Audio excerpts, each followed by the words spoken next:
At 4:30 that morning, my phone suddenly rang. My daughter was fighting back tears. "Dad, don't go fishing today. Please. Just trust me." I kept asking what was wrong, but she refused to explain.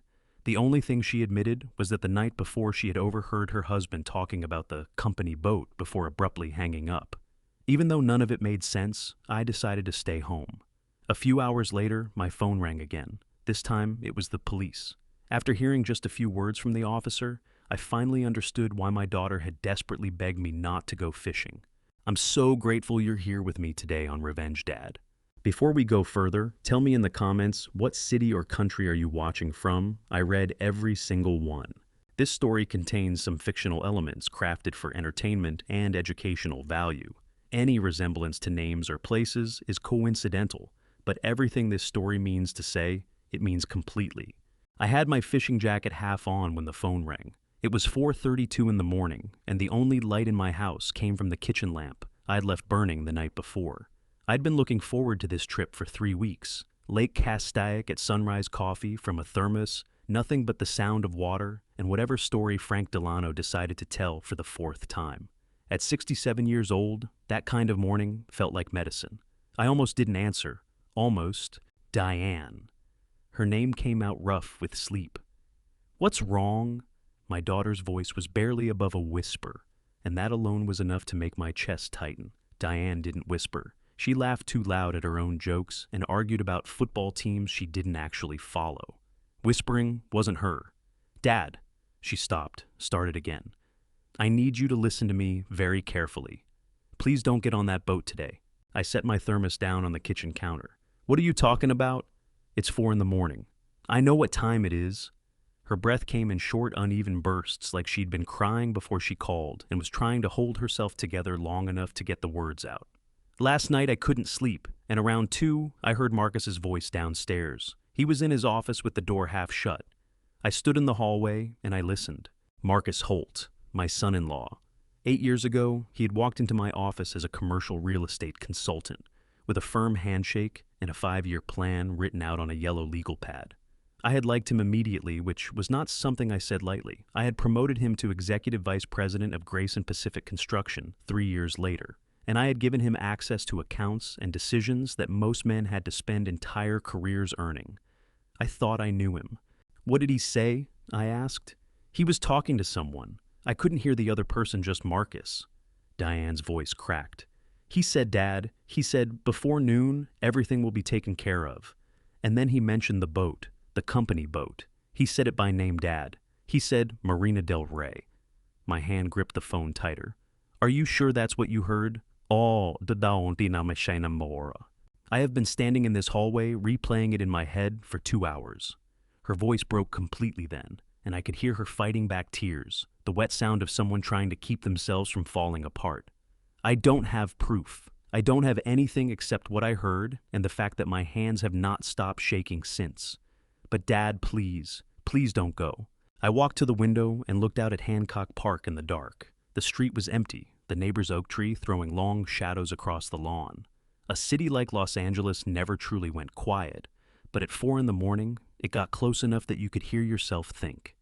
I thought about Frank Delano. Frank and I had been friends for 30 years, since back when Grayson Pacific was nothing more than 2 employees, 1 truck, and a contract to pour concrete for a parking structure in Culver City. He was the kind of man who made every room warmer just by walking into it. He also had a habit that had become something of a joke between us every single time he was near water. At sunrise, Frank took a photograph. Lakes, harbors, the Venice canals. It didn't matter. He'd been doing it for years, said it was the only time of day the world looked honest. He was going to be on that boat in a few hours. "Diane," I said, and my voice came out steadier than I felt. "I need you to do something for me. Don't tell Marcus you called. Don't tell him we spoke. Can you do that?" She let out a breath that sounded like it had been trapped inside her for hours. Yes, I can do that." "Good girl." I paused. "I love you." "I love you too, Dad." She hesitated, and then she said, I'm sorry it's him. I know how much you trusted him." I hung up and stood there with the phone in my hand, not moving. After a long moment, I picked up my phone again and called Frank. It rang 4 times before he answered with the cheerful voice of a man who had been awake for an hour already. "Walter, you better not be bailing on me." "I'm sorry, Frank. Something came up. I've got a headache that won't quit. I think it's a migraine coming on." He groaned good-naturedly. "You're killing me. The other guys are already loading up. You all go ahead. Don't wait on me." I forced a lightness into my voice that I absolutely did not feel. "Take a good sunrise picture for me." Frank laughed. "You know I will." "Feel better, old man." I set the phone down and picked up my fishing jacket from the back of the chair. I hung it on the hook by the door instead of putting it on. Then I sat down at the kitchen table and thought about everything Diane had just told me. Marcus on the phone at 2 in the morning, mentioning the boat, saying everything would be taken care of before noon. 8 years of trust access to every corner of the company I had spent 40 years building from nothing, and a conversation in the dark that my daughter had heard through a half-open door.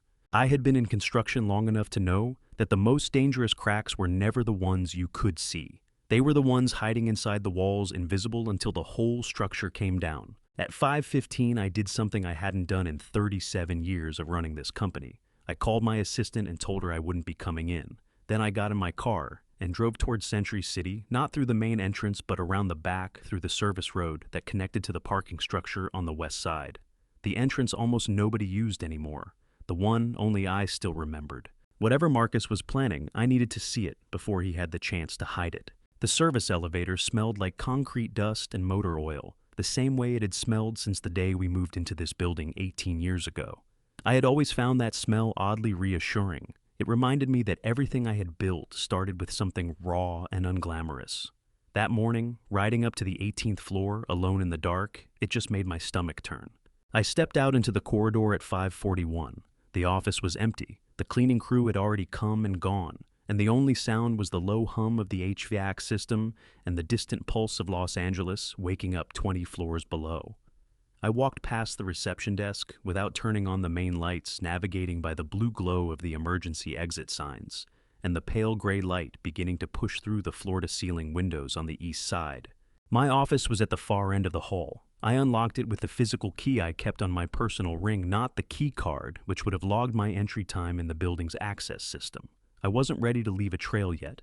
I sat down at my desk and opened my laptop. The first thing I did was pull up the internal authentication log, a system record that tracked every login to executive accounts, including timestamps and device identifiers. Ray Sutton. My head of IT had built it into our network 8 years after a data breach scare, and I had insisted we keep it even after other executives complained it felt like surveillance. Ray had told me then, "Someday you'll be glad this exists, Walter." I had not imagined he meant something like this. The log loaded in 30 seconds. My account had been accessed at 2:17 in the morning. I leaned forward until my face was 18 inches from the screen, certain I had misread it. I hadn't. 2:17 a.m. from a device identifier I didn't recognize, originating from somewhere inside this building. And the action taken under my credentials wasn't a routine system check or a document retrieval. It was an approval, a digitally signed authorization, allowing the Grayson Pacific Company vessel to depart Marina del Rey for Lake Castaic, despite an active maintenance flag on the onboard alert system. In plain language, someone had used my name to sign off on sending that boat out, knowing something on it was broken. My hands pressed flat against the desk to stop them from shaking. 40 years. I had spent 40 years making sure my name on a document meant something, that it meant care and diligence, and that the people depending on us were safe. And sometime in the middle of last night, while I was sleeping in my house in Hancock Park, someone had taken that name and used it to do the opposite. I pulled a small external drive from my desk drawer. I kept one there out of habit, the same way I kept a paper notepad, even though everything ran digitally now, and I began copying the authentication log. My fingers moved carefully, methodically, because if I let myself think too hard about what I was reading, I was going to lose the steadiness I needed to keep going. I was halfway through the copy when my phone rang. The name on the screen was Marcus. I stared at it for 3 full seconds. Then I answered. "Marcus." I kept my voice even the same tone I used in the board meetings when a contractor tried to lowball a bid and expected me not to notice. "Hey, Walter." His voice was warm, easy, slightly too casual for 7 in the morning. "I just heard you called in sick. Barbara told me when I came in." What's going on? Headache, I said. Came on late last night. I didn't want to push through it and make it worse. Man, I'm sorry to hear that. He made a sound of genuine seeming concern that landed wrong in my ear like a note played in the perfect tune on an instrument slightly out of key. You should have called me. I could have picked up anything you needed. It's just a headache, Marcus. I'm not dying. A beat of pause, very brief, the kind a careful man allows himself before asking the question he's been building toward. So, you didn't make it out to the lake this morning. There it was. My jaw tightened so hard, I felt it in my back teeth. He wasn't asking because he was curious. He was asking because he needed to know. Because whatever had been set in motion last night depended on my answer. No, I said. I stayed home. Another pause longer this time. That's too bad. Frank and the guys were really looking forward to having you out there. I'm sure they'll manage without me. I let a moment pass, then added lightly as if it had just occurred to me. How did you know I was planning to go to Lake Castaic today, Marcus? I don't think I mentioned it at the office. The silence that followed lasted exactly 4 seconds. I counted. Oh, I think Frank mentioned it, Marcus said. He sent something in the group chat. You know how he is. I said nothing because the thing about Frank Delano was that Frank had never once used the company's internal messaging group, not in 3 years of its existence. He had told me personally with characteristic bluntness that he didn't understand why a retired man needed to be on a corporate chat platform, and he had absolutely no intention of figuring it out. I had laughed at the time. I was not laughing now. Right, I said. Well, tell everyone I hope the fishing's good. Will do. Marcus's voice had recovered its easy warmth, smooth and practiced. Feel better, Walter. Take the whole day. I'll hold things down here. I ended the call and sat very still, my phone face down on the desk, the external drive still copying the authentication log in the corner of my screen. Outside, the Los Angeles skyline was catching the first real light of morning, all glass and steel going gold in the east. Under any other circumstances, it would have been beautiful. Marcus had lied about Frank in the group chat. He'd done it without hesitating, which meant he'd had that lie ready. And he had called the moment he learned I wasn't in the office, which meant he was watching for exactly that. He'd needed to know whether I had gotten on the boat. The copy finished. I pulled the drive, held it in my palm for a moment, then slipped it into the inside pocket of my jacket close to my chest. I was reaching for my phone to call Howard Bluch, my attorney, when it rang again.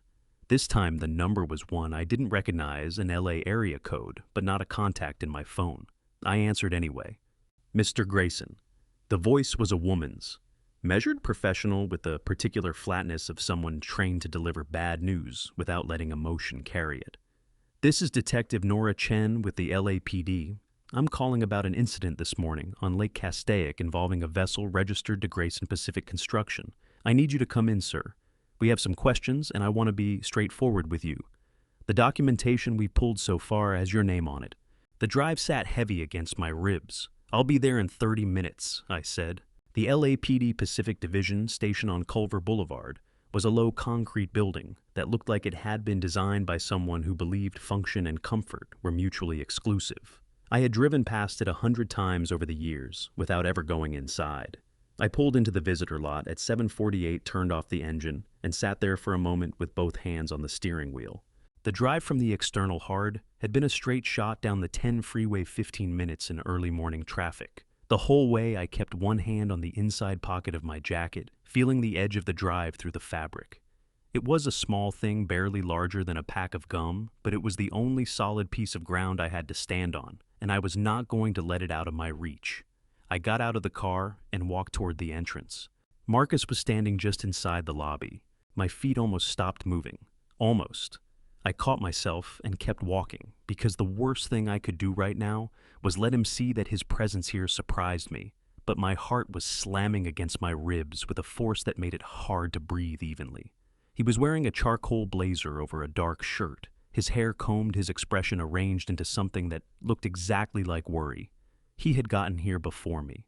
Before the police could have reasonably reached him through official channels, before any notification process would have had time to work, he had known to come, and he had come prepared. He crossed the lobby toward me with his arms open and pulled me into a hug that I did not return. Walter? His voice was heavy with manufactured grief. God, I'm so relieved you're okay. When I heard what happened, I stepped back and looked at him. Marcus, how did you find out? He blinked just once. Barbara called me. She heard from someone at the marina. Barbara had been my executive assistant for 11 years. She was meticulous, private, and did not gossip. She would not have called Marcus Holt about a maritime incident before calling me, but I filed that lie away alongside the one about Frank and the group chat, and I said nothing about it. Which marina? I asked instead, keeping my voice conversational, almost bored. Marcus's jaw tightened by a fraction. Marina del Rey. Where else would she have called from? Right, I said. Of course. Before he could say anything else, a door opened to our left and a woman stepped out. She was in her mid-40s, compact and precise in the way of someone who moved through spaces with deliberate economy. Dark hair pulled back, no jewelry except a small watch. Her eyes were the color of strong coffee, and they went to me first, then to Marcus, then back to me, measuring both of us in the same glance without appearing to do it. Mr. Grayson, she extended her hand. Detective Nora Chen, thank you for coming in so quickly, if you'll follow me. She led me through a door and down a short hallway to an interview room that smelled like burnt coffee and industrial cleaning solution. A rectangular table, 4 chairs, a mirror on one wall that was not fooling anyone. She gestured to the chair across from hers and sat down, setting a manila folder on the table between us. I want to start by telling you that at this point you are not under arrest, she said, opening the folder. You're here voluntarily and you can leave at any time. But I'd strongly encourage you to stay, because what's in this file has your name on it, and I think you're going to want to respond to it. What's the condition of the people on the boat? I asked. My voice came out tighter than I intended. Frank Delano, he's my closest friend. What happened to him? Nora Chen's expression shifted by a degree, not softening exactly, but acknowledging. 3 individuals were recovered with injuries ranging from moderate to serious. 1 individual is still unaccounted for. I don't have a name confirmation yet on the missing person. The room tilted slightly. I pressed my palms flat against my thighs under the table and forced myself to breathe through it. Because if I let myself think about Frank out there in that water, I was going to come apart at the seams, and I could not afford that right now. Show me the file, I said. She turned it toward me. The first document was a maintenance authorization form, a standard Grayson Pacific internal form, the kind our operations team processed dozens of times a month. This one was dated 2 days ago and bore my signature authorizing the company vessel for departure, despite an active flag on the onboard navigation and alert system. The signature was mine. The handwriting the specific way I crossed the T in Grayson and let the tail of the Y drop lower than most people would, it was mine. But I had never signed that form in my life. This is a forgery, I said. Nora Chen watched me without expression. That's a significant claim, Mr. Grayson. It's the truth. I reached into my jacket pocket and placed the external drive on the table between us. At 2:17 this morning, someone accessed my executive account from inside the Grayson Pacific offices using my digital credentials. They used that access to push through the authorization you're looking at. This drive contains the complete authentication log, proving my account was accessed from a device that is not mine at a time when I was at home asleep. She looked at the drive, then she looked at me. How did you come to have this? I went to my office this morning before I came here. Through the service entrance, I didn't want to use my key card and trigger an access log that someone might tamper with before I got back. I met her eyes. I know how that sounds. I know it sounds like someone who had something to hide. But the log on that drive will show you exactly what I'm telling you, and I think when you look at it, you'll understand why I went to get it first. She picked up the drive, carefully holding it by the edges, and set it beside the folder. Who else has access to your executive credentials? 2 people. My head of IT, Ray Sutton, who has held that role for 20 years and who I trust completely, and my son-in-law, Marcus Holt. I watched her write both names. Marcus is currently in your lobby. He was here when I arrived, which I'd ask you to consider in the context of how quickly news of this incident could have realistically reached him through normal channels. Before she could respond, the door opened. Marcus walked in with the kind of confidence that came from either innocence or very good preparation, and I already knew which one it was.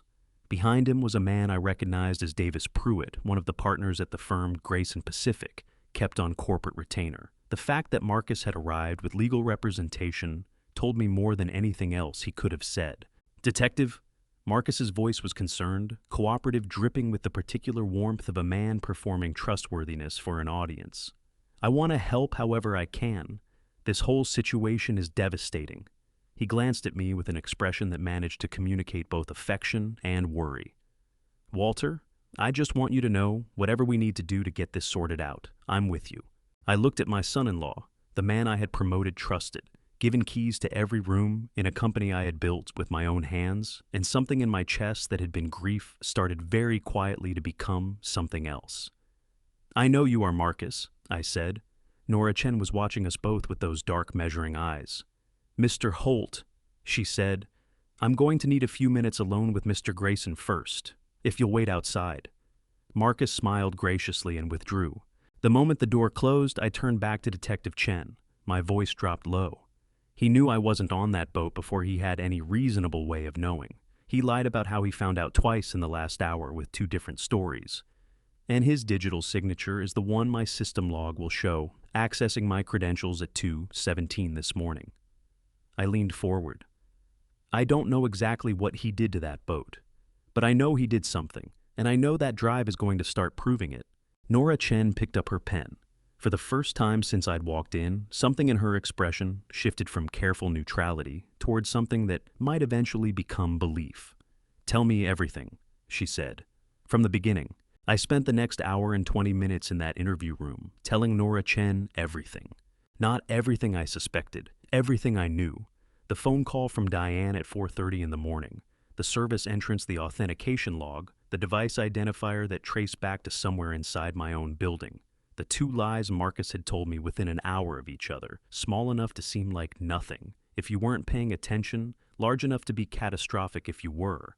I laid it out in order, without editorializing the way I had learned to present evidence in 40 years of contract negotiations and construction disputes. Facts, first conclusions, second emotion, nowhere in the room. Nora Chen wrote everything down in a narrow notebook with a green cover. She asked precise questions and did not interrupt unnecessarily. When I finished, she set her pen down and looked at me for a long moment. Mr. Grayson, she said carefully, what you've given me is a starting point. The drive needs to go to our digital forensics unit before I can act on it officially. That takes time. How much time? Days, potentially. These things can't be rushed without compromising the chain of evidence. She held my gaze steadily. I understand that's not what you want to hear. It wasn't. But I had been in enough rooms with enough attorneys and contractors and city inspectors to know that pushing back against process only made things slower, not faster. What about Frank? I asked. And this time, I couldn't keep the rawness out of my voice entirely. What's the update on the missing person? Nora's expression shifted just slightly, the professional mask allowing one small fracture. Coast Guard and Lake Rescue have been conducting a search since the initial distress call. I'll let you know the moment I hear anything confirmed. I nodded because I didn't trust myself to say anything else about Frank right then. If I started thinking about him out there 69 years old, the water cold in late October, all those years of friendship reduced to a search grid on a lake I was going to break down in a police interview room, and that was not going to help either of us. Is there anything else you need from me today? I asked. Not right now, but Mr. Grayson. She paused, choosing her words. Don't leave the Los Angeles area. And if Marcus Holt contacts you about anything related to the boat, the company, or this investigation, I'd strongly encourage you to document it. I picked up my jacket from the back of the chair. The drive was already in forensics. All I had left was what I'd memorized from the log before handing it over, and the copy I'd made on my laptop back at the office before I left. I'll be in touch, Detective. I know you will, she said. And for the first time, there was something in her voice that wasn't quite neutral anymore. I walked out of the interview room and into the hallway, and Marcus was leaning against the wall outside, with his arms crossed and his ankles crossed, and his face arranged in an expression of patient concern. Davis Pruitt stood a few feet away, scrolling through his phone. How did it go? Marcus asked. Fine, I said. Standard questions. Nothing to worry about. His shoulders dropped a fraction of an inch, the tiniest release of tension so brief that if I hadn't been watching for it, I would have missed it entirely. He thought I hadn't given them anything useful. He thought I was still in the dark. Good. I drove home to Hancock Park, changed out of my jacket, and made myself eat something, even though the thought of food made my stomach revolt. At 11:47, my phone buzzed with a text from a number I didn't recognize. It said only, "They found him. He's alive, North Shore." I didn't know who sent it. I suspected it was someone from the Coast Guard team who had gotten my number through the incident report. But I put my hand flat against the kitchen counter and let out a breath that felt like it had been compressed inside my chest since 4:30 in the morning. Frank was alive. I closed my eyes for a moment and said a quiet private thank you to whatever had kept my oldest friend on the right side of that water. Then my phone rang again, and it was Barbara. "Mr. Grayson." Her voice was strained in a way I had never heard from her in 11 years. Barbara was the kind of woman who could manage a triple booking crisis on a Monday morning with the calm of someone organizing a grocery list. Strained was not her register. "Mr. Holt has called an emergency board meeting this afternoon at 3. He's asked me to notify all members, and he's listed himself as the convening officer, not you." The counter was cold under my palm. "I see. I wanted you to hear it from me first." A pause and then lower. "I don't know what's going on, Mr. Grayson, but I want you to know that whatever it is, I've been with this company for 11 years, and I know whose name is on the door." "Thank you, Barbara," I said. "Send me the meeting notice." I arrived at Century City at 2:45. The building's lobby felt different in the afternoon, full of people moving with purpose, phones pressed to ears, coffee cups in hand. The ordinary machinery of a Tuesday in business, Los Angeles, grinding forward as if nothing had happened. I took the main elevator this time. There was no point hiding my arrival now. The boardroom was on the 18th floor at the opposite end of the hall from my office. Through the glass wall, I could see it was already full 8 of the 12 board members, seated 2 more, coming in behind me. Attorneys clustered near the windows. Renata Holt stood near the presentation screen at the far end of the room. She was dressed in a charcoal blazer and a white shirt, her dark hair pulled back a tablet in her hands. She looked like someone about to give a quarterly earnings report. She looked completely, utterly calm in a way that made something cold move through me, because Renata had just heard that a group of people, including her father-in-law's closest friend, had nearly died on a boat this morning, and she was calm. Marcus stood at the head of the table, and when I walked in, his expression moved through surprise recovery and settled on welcome so quickly that I almost missed the sequence. "Walter," he gestured to a chair, "I'm glad you're feeling well enough to be here. Please sit down." "I'll stand," I said. He cleared his throat and addressed the room. "I've called this meeting because this morning's incident has created a situation that requires immediate action to protect the company, its employees, and its stakeholders." He paused for effect. Marcus had always known how to use silence. "Documentation has surfaced that raises serious questions about decision-making at the executive level. Until those questions are resolved through the ongoing police investigation, I'm proposing that Walter voluntarily step back from day-to-day operations, in his interest and the company's." Murmurs moved around the table. I watched the faces people I had hired, mentored, worked alongside for decades. Some of them couldn't meet my eyes. Others looked genuinely distressed. One of them, a man named Gerald Marsh, who had been on the board since the company's 3rd year, looked directly at me with an expression that said he didn't like any of this and didn't know what to do about it. Renata began reading from her tablet, a legal summary carefully worded that characterized the morning's events as the result of an authorization failure at the senior executive level. My name appeared in every 3rd sentence. The language was precise, the logic was airtight, and every single word of it was built on a foundation of documents I had never signed. I let her finish.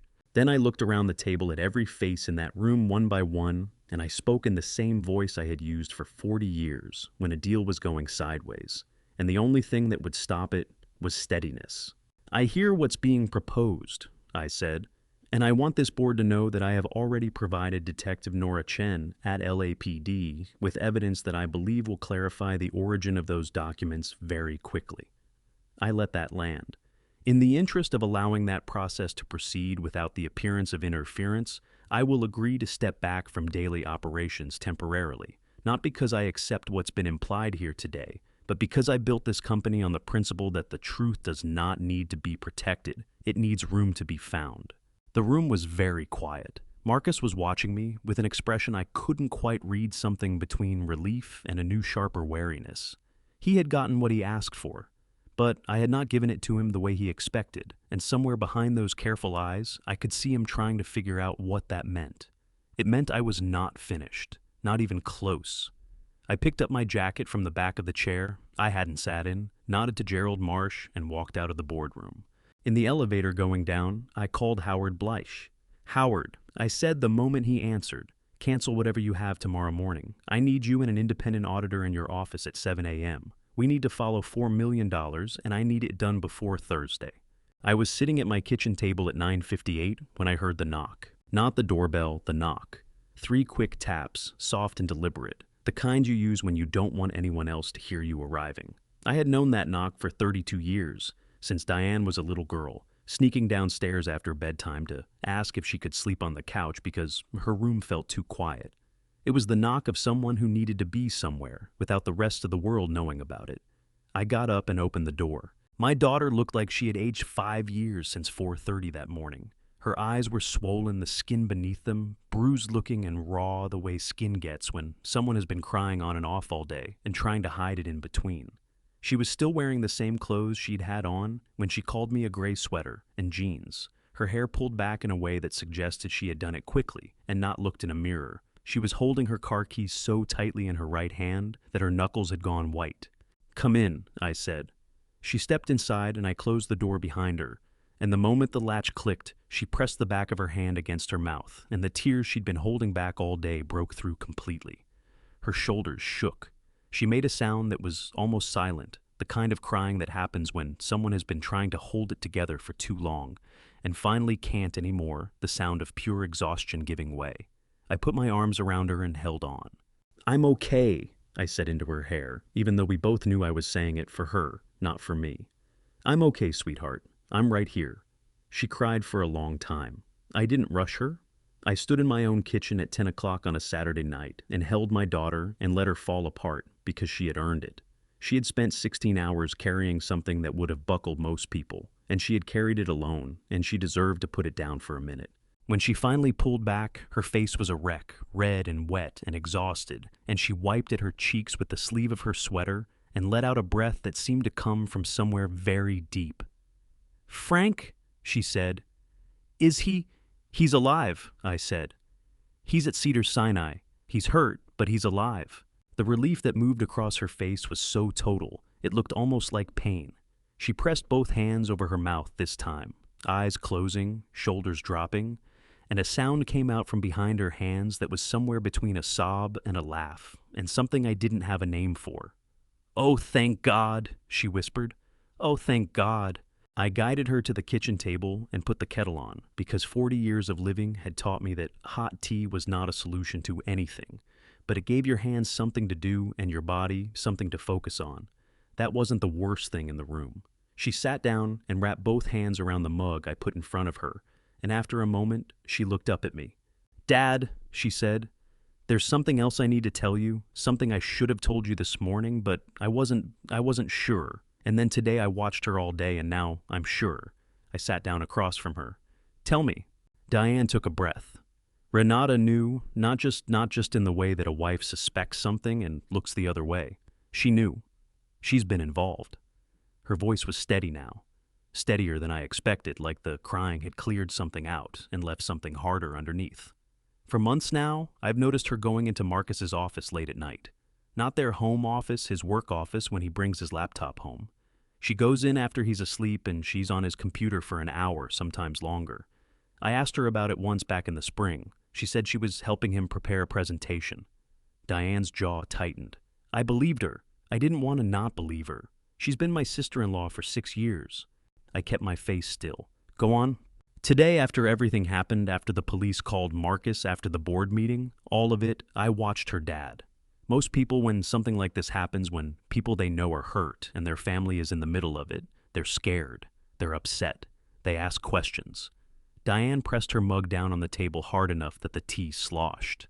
"Renata didn't ask a single question all day, not one. She didn't ask how badly Frank was hurt. She didn't ask what the police said to you. She sat in that house and she made phone calls and she typed things on her laptop, and she was calm in the way that someone is calm when nothing that's happening is a surprise to them."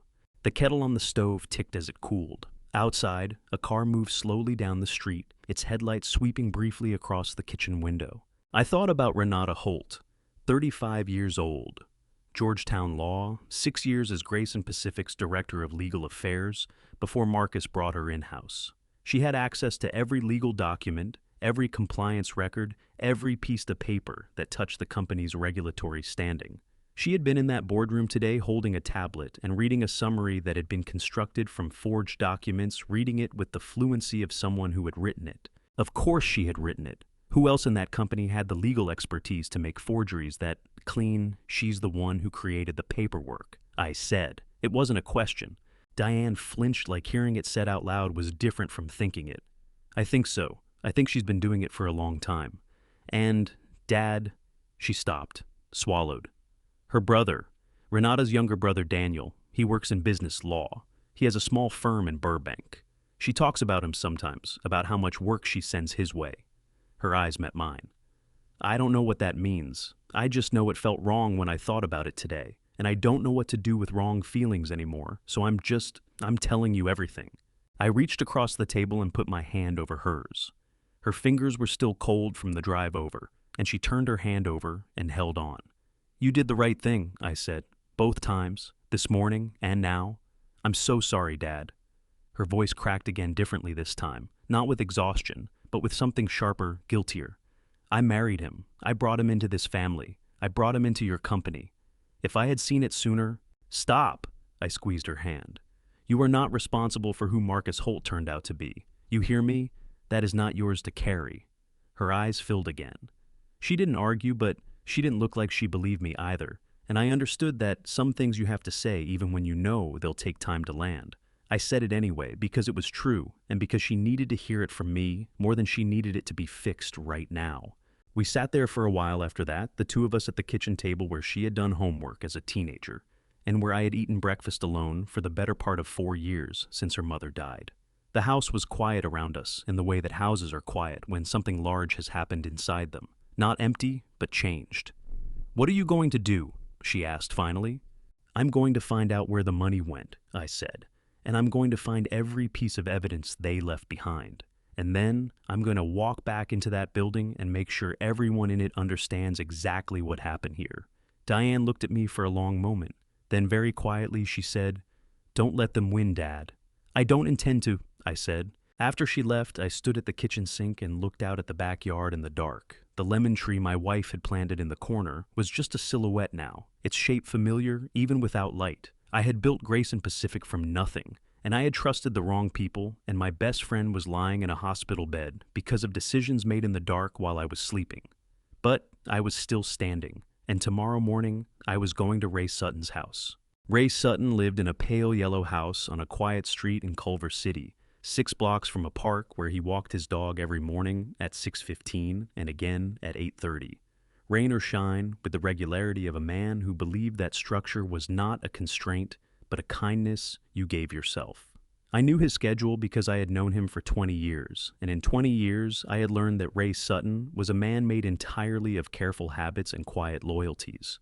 I rang his doorbell at 7:03. He opened the door in a flannel shirt and reading glasses, a coffee mug in one hand, and a look on his face that said he had already seen the news. Ray was 55 years old, compact and deliberate in his movements with close-cropped gray hair and the kind of eyes that processed information a half-second faster than most people's without ever appearing to rush. He had come to Grayson Pacific straight out of a decade at a defense contractor in San Diego, and he had built our entire digital infrastructure from the ground up. He knew every system, every server, every log file in that building better than the people who use them every day. He also knew just by looking at my face that this was not a social call. "Come in," he said, stepping back. "I've got a fresh pot." His kitchen was the kitchen of a man who lived alone and didn't mind it, clean minimal, a stack of technical manuals on the counter beside a bowl of apples. He poured me a coffee without asking how I took it, because he already knew and set it on the table in front of me. "I heard about the boat," he said, sitting across from me. "Frank Delano. I saw his name in the incident report that came through our insurance carrier this morning." His voice was careful and measured. "How is he alive? Cedar Sinai?" I wrapped both hands around the mug. "Ray, I need your help with something, and I need you to trust me when I tell you that what I'm asking you to do is legal. It's within your authority as head of IT, and it may be the most important thing you've ever done for this company." Ray set his own mug down. He didn't shift in his chair or look away, or ask me to reassure him further. He just looked at me with those steady, quick eyes and said, "Tell me what you need." "I need you to pull the complete access history on my executive credentials for the past 72 hours. Every login, every device identifier, every action taken under my account. I need the raw authentication log, not the summarized version that goes into the weekly security report." Ray was quiet for a moment, not hesitating, processing. "You think someone accessed your account?" "I know someone accessed my account. At 2:17 this morning. I pulled a partial log from my office yesterday before I came in through the service entrance, and I've already given a copy to LAPD. But I need the full version with the complete device signature chain before whoever did this realizes what I have and tries to scrub the backup records." Ray's jaw tightened by a fraction. It was the closest thing to an outward display of anger I had ever seen from him. They'd need physical access to the server room to scrub the backups, and a level 4 admin credential. "Who has level 4 admin credentials?" "3 people," Ray said. "Me, you, and—" He stopped. "Marcus Holt," I said. Ray stood up from the table and walked to the counter where his laptop was sitting open. His movements were unhurried but purposeful, the movements of a man who had already decided what he was going to do and was simply doing it. He typed for 40 seconds without saying anything, his face illuminated by the screen. Then he stopped typing. "Walter?" His voice had changed. Still quiet, but underneath the quiet there was something taut and controlled like a cable under tension. "The partial log you pulled, did it show only the 2:17 entry?" "Yes. Why?" Ray turned the laptop around to face me. The screen showed the full authentication log, raw and unformatted columns of timestamps and device IDs and action codes that meant nothing to most people and everything to someone who knew how to read them. Ray pointed to a line near the top. 2:17 a.m., he said. "Device identifier Delta 774. That's a personal laptop, not a company device. Registered to the network from inside the building, specifically from the corridor adjacent to the executive suite. Marcus Holt's office is in that corridor." I leaned forward, my eyes moving down the screen. "And the second entry?" Ray pointed to a line 3 rows below it. 3:02 a.m., different device. "This one is a company machine. It's the laptop that's been assigned to the legal department for the past 4 years. He paused. "Renata Holt's machine." The calories in my mug had gone cold. I didn't notice until I picked it up and set it back down. 2:17. Marcus using a personal device accessing my credentials and signing the authorization that put that boat in the water. 3:02. Renata on a company machine doing something else, something the log would show if we looked deeper. "What did she do?" I asked. "At 3:02, what actions were taken?" Ray typed again, pulling up a secondary record. "She accessed the legal document archive, specifically the folder containing executed contracts and authorization forms for the past fiscal year." He read for a moment, his face giving nothing away. "She opened 14 documents, modified 12. The modification timestamps align with the forgeries that would need to exist for someone to backdate an authorization and make it look like it had been in the system for weeks." I stood up from the table. My legs were steadier than I expected them to be, which surprised me because the rest of me felt like something was vibrating at a frequency just below visible. "Ray," I said, "I need 2 things. First, I need a complete copy of this log, the full version, every entry with the device signatures intact, in a format that LAPD Digital Forensics can verify without breaking the chain of custody. I can have that in 40 minutes, he said. "Second," I looked at him directly, "I need you to set a trap, a monitoring alert, something quiet, something invisible that will automatically copy any further access to the company archive or the legal document system to a server that neither Marcus nor Renata can reach. If either of them tries to go back in and clean up what they missed, I want to know about it, and I want a complete record of everything they touch." Ray looked at me for a long moment. "You think they'll try again?" "I think they're going to realize very soon that whatever they deleted isn't gone, and when they do, they're going to panic, and panicking people make mistakes." I held his gaze. "Can you do it without them knowing?" "I've been running this system for 20 years, Ray said, and for the first time that morning, something that wasn't quite a smile moved across his face, quiet, dry. The expression of a man who had just been asked whether he could do the thing he was built to do. "I can do it in my sleep." He turned back to the laptop and began working. I stood at his kitchen counter and watched the city of Culver City come fully awake outside his window. Sprinklers running on the lawn across the street, a woman loading a stroller into the back of a minivan, a dog walker navigating 3 leashes simultaneously with the focused patience of an air traffic controller. Ordinary Saturday morning, the world continuing on as if nothing had shifted. "Walter?" Ray's voice brought me back. He hadn't turned from the screen. "Who did this, you know, don't you?" I looked at the back of his head, the gray hair, the careful posture, the 20 years of showing up and doing the work and never once giving me a reason to doubt him. "I have a very strong idea," I said, "but I need the evidence to be airtight before I say it out loud to anyone who isn't you." Ray nodded once slowly and kept typing. "Whatever you need," he said, "I'm here." Those 3 words spoken quietly in a yellow kitchen in Culver City on a Sunday morning settled something in my chest that had been loose and rattling since 4:30 the day before. I was not going to win this alone. I didn't have to. 40 minutes later, Ray handed me a sealed USB drive with the complete authenticated log and told me the monitoring trap was live. I drove to Cedars-Sinai to see Frank. The hallway at Cedars-Sinai smelled like antiseptic and recycled air, and my footsteps on the linoleum felt too loud for a Sunday morning. Room 417. A nurse at the station had given me the number without looking up, and I had walked the length of that corridor with my heart getting heavier with every step, because knowing Frank was alive and seeing what alive looked like after a night in Lake Castaic were 2 different things entirely. I stopped in the doorway. Frank Delano was propped up against 2 pillows, his left arm in a soft cast from wrist to elbow, a bandage wrapped around his forehead above his right eye. There was bruising along his jaw and collarbone that had gone the deep, ugly purple of injuries that had been through the worst and were starting the long road back. An IV line ran into his right hand. The television on the wall was on with the volume down, showing a football pregame show that neither of us would normally miss. He looked terrible. He also looked like Frank, which meant that when he saw me in the doorway, the first thing he did was grin. "You look worse than I do," he said. His voice was rough and a little slower than usual, but it was his voice, and something in my chest that had been clenched for 29 hours loosened so suddenly it almost hurt. "Come in, would you? You're letting the cold air in."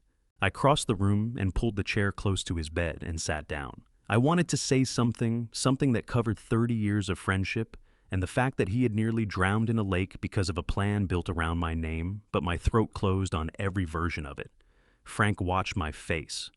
"Hey," he said more quietly. "None of that. You hear me? Not 1 second of that." "Frank." "Walter?" His good hand came off the blanket and he grabbed my forearm, his grip surprisingly firm for a man who had spent the night clinging to a rock shelf on the north shore of a lake. "You didn't put me on that boat.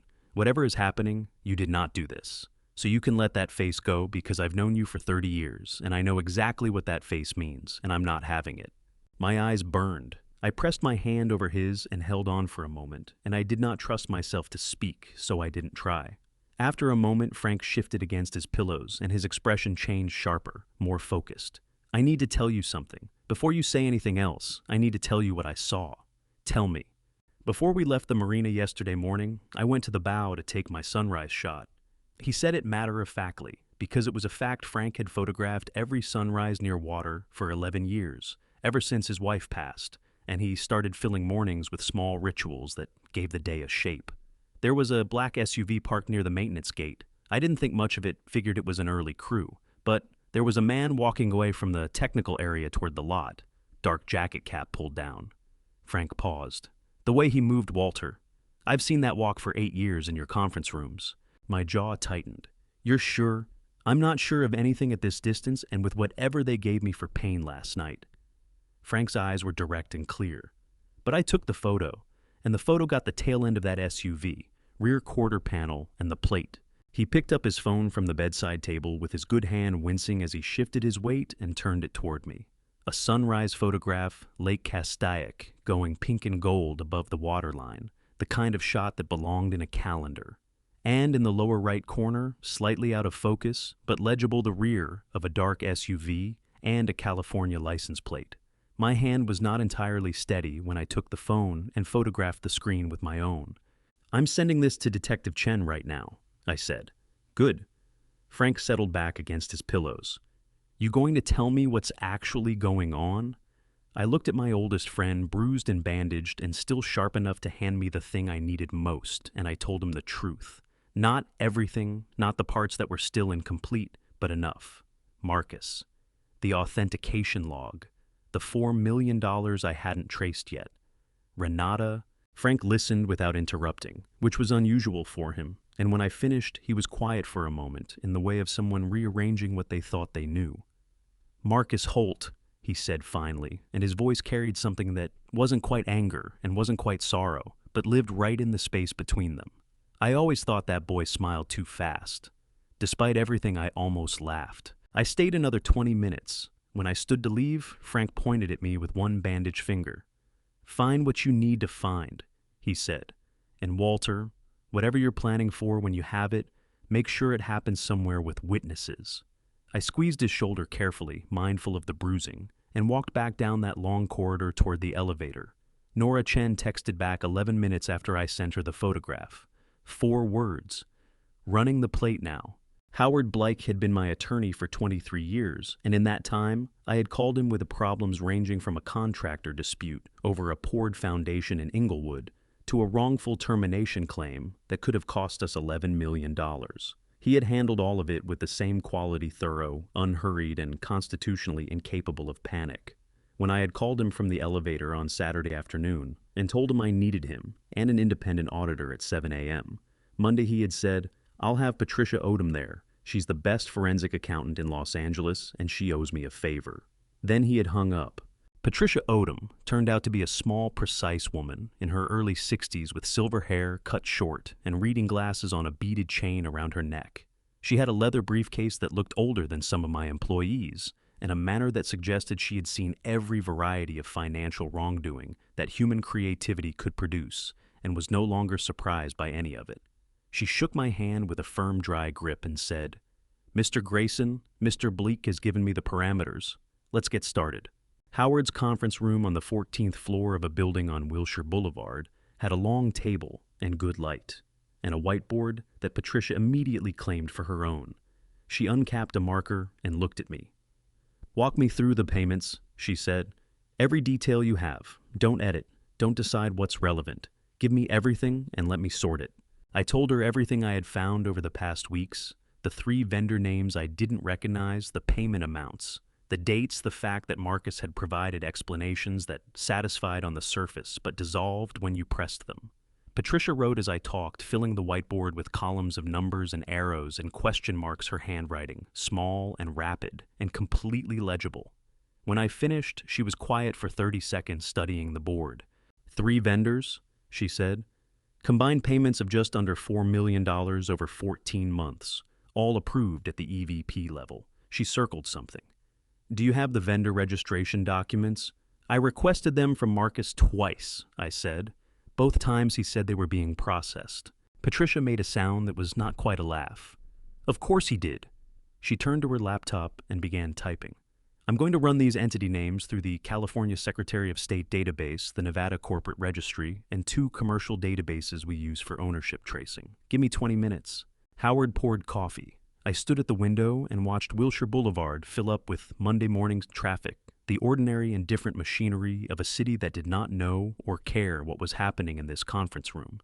Patricia worked without speaking. At the 22-minute mark, she set her coffee cup down with a small, precise click and said, There we go. She turned the laptop to face us. All 3 vendors are registered as limited liability companies. She said, her voice taking on the particular flatness of someone reading a map of terrain they find both familiar and distasteful. Pacific West, Supplies LLC Coastal Equipment, Partners LLC, and Harbor Infrastructure Group LLC, incorporated within a 3-week window 14 months ago. Different registered agents, but all 3 share a single registered office address. She tapped the screen. A mail forwarding service in Burbank. The name of the street landed in my chest like something physical because Diane had mentioned Burbank Saturday night, Renata's brother, his firm. Who is the legal representative of record for all 3 entities? I asked, though some part of me already knew. Patricia scrolled down. A firm called Vesta Legal Group, single practitioner licensed in California for 6 years. The attorney of record is, she read the name aloud, Daniel Castillo. Renata's maiden name before she became Renata Holt had been Renata Castillo. Howard set his coffee cup down very carefully. Her brother, he said. Her brother, I confirmed. Patricia pulled off her reading glasses and let them hang on their chain. The money trail from there gets more complicated, but not more sophisticated, just more layered. The $4 million moved through the 3 vendor accounts in tranches never more than $800,000 at once, which kept it under the threshold that triggers automatic federal reporting requirements under the Bank Secrecy Act. She said this the way a mechanic describes a faulty part factually without drama, as if the elegance of the scheme was simply a technical feature to be noted. From the vendor accounts, it moved to a second-tier LLC in Nevada. From Nevada to a private investment fund registered in the Cayman Islands. Whose fund? Howard asked. The beneficial ownership records in the Caymans are not public, Patricia said. But the fund was established 13 months ago, shortly after the first vendor payments were made.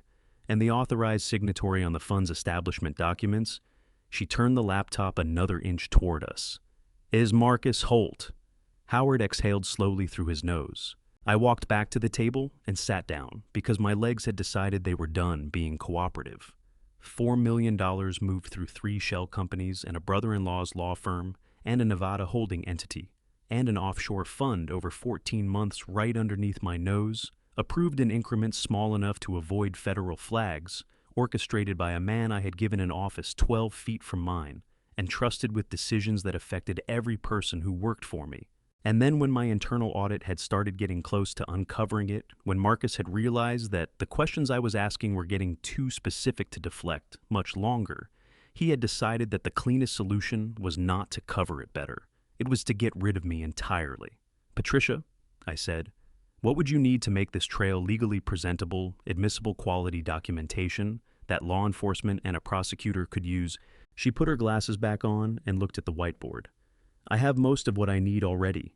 Give me until end of day tomorrow. I'll have a complete forensic accounting report sourced and documented that will hold up to scrutiny in a federal courtroom. I looked at Howard. How much time do we have before Marcus gets that board vote? Howard checked his watch. He pushed it to 48 hours. That means Thursday morning. Then we have until Wednesday night, I said. Patricia capped her marker and put it in her briefcase with the decisiveness of a woman who had already moved on to the next phase. I've worked faster, she said simply. I believed her. Nora Chen called at 2:17 in the afternoon, and I noticed the time because it was the same as the login timestamp on my authentication log, the kind of coincidence that meant nothing but landed anyway. Mr. Grayson. Her voice had the clipped efficiency of someone managing several things simultaneously. I have an update on the plate your friend photographed. The vehicle is a rental, enterprise location on Sepulveda Boulevard in Culver City, rented Friday evening at 6:43 p.m. and returned Saturday at 8:12 a.m. A pause. The rental agreement is under the name of a Kevin Draper. He's listed as an administrative assistant at Grayson Pacific Construction. Kevin Draper. I had signed his offer letter myself 3 years ago, when Marcus had said he needed a personal assistant to handle scheduling and correspondence. I had met Kevin perhaps a dozen times in the hallways, a quiet young man who kept to himself always with a tablet under his arm, always seeming to be on his way somewhere at Marcus's direction. Is Draper a suspect? I asked. At this point, he's a person of interest, Nora said carefully. We brought him in for a voluntary interview this morning. He was cooperative. He told us Marcus asked him to rent the vehicle Friday evening, said it was for a client visit early Saturday. He dropped it off at Marcus's office building at 9 p.m. Friday and left the keys with the lobby attendant. Another pause. Mr. Draper genuinely does not appear to know what the vehicle was used for. He's scared, and he's talking, which tells me he wasn't part of the plan. The plate connects Marcus to the marina, I said. It connects a vehicle rented at Marcus's request to the marina, Nora said, with the precision of someone who had learned to say exactly what the evidence supported and nothing beyond it. It's not nothing, but it's not enough on its own. She shifted. There's something else. I ran the maintenance crew roster for Marina del Rey, specifically the technicians assigned to the Grayson Pacific berth. One of them hasn't shown up for work since Saturday. His name is Terry Bowen. I pressed the phone harder against my ear. Tell me about him. 48 years old, Been at the marina for 6 years. Solid employment record until now. His supervisor says he was scheduled Saturday morning and didn't call in. His apartment in Playa del Rey is empty. Neighbor says she saw him loading bags into his truck Friday night around 11. Phone is going to voicemail. Nora's voice stayed flat, but underneath the flatness there was something purposeful, like an engine running quietly at high speed. I filed an emergency subpoena for his bank records Saturday night under the exigent circumstances, provision we had an active missing persons component and credible evidence of financial crime connected to a serious injury incident. The bank expedited. Records came back an hour ago. On Thursday, 2 days before the accident, Terry Bowen received a wire transfer of $50,000. The air in Howard's conference room, where I was still sitting with a cold cup of coffee, seemed to shift. From where? I asked. A business account registered to a company called Pacific Rim Consulting, LLC. The company was incorporated 8 months ago in Nevada. Nora paused to let that land. I think you can guess who the registered agent is. Daniel Castillo, Renata's brother. The same network Patricia Odom had mapped on the whiteboard 4 hours ago, producing one more thread from the same tangled source. You're looking for Terry Bowen, I said. Every law enforcement database in California has his plate and description as of 90 minutes ago. People who run tend to go somewhere they've been before, family, a place they know. We'll find him. Her voice carried the calm certainty of someone who had run enough of these to know how they ended. When we do, Mr. Grayson, what he tells us is going to matter enormously. A technician with $50,000 in his account and no alibi for Saturday morning is either going to become our best witness or our clearest link to who gave the order. I understood what she was telling me. Terry Bowen was the human connection between the plan on paper and what had actually happened to that boat. Authentication logs and shell companies and forged signatures were all pieces of a puzzle, but they were cold pieces, digital and financial, and deniable if you had a good enough attorney. Terry Bowen had been at that marina. Terry Bowen knew what Marcus Holt had asked him to do. After I hung up, I sat for a long moment with my hand flat on the conference table. Howard came back in from the hallway where he'd been on his own, read my face, and poured me a fresh coffee without being asked. He set it in front of me and waited. They found the payment to the marina technician, I said. $50,000 through Renata's brother's network, same as the $4 million.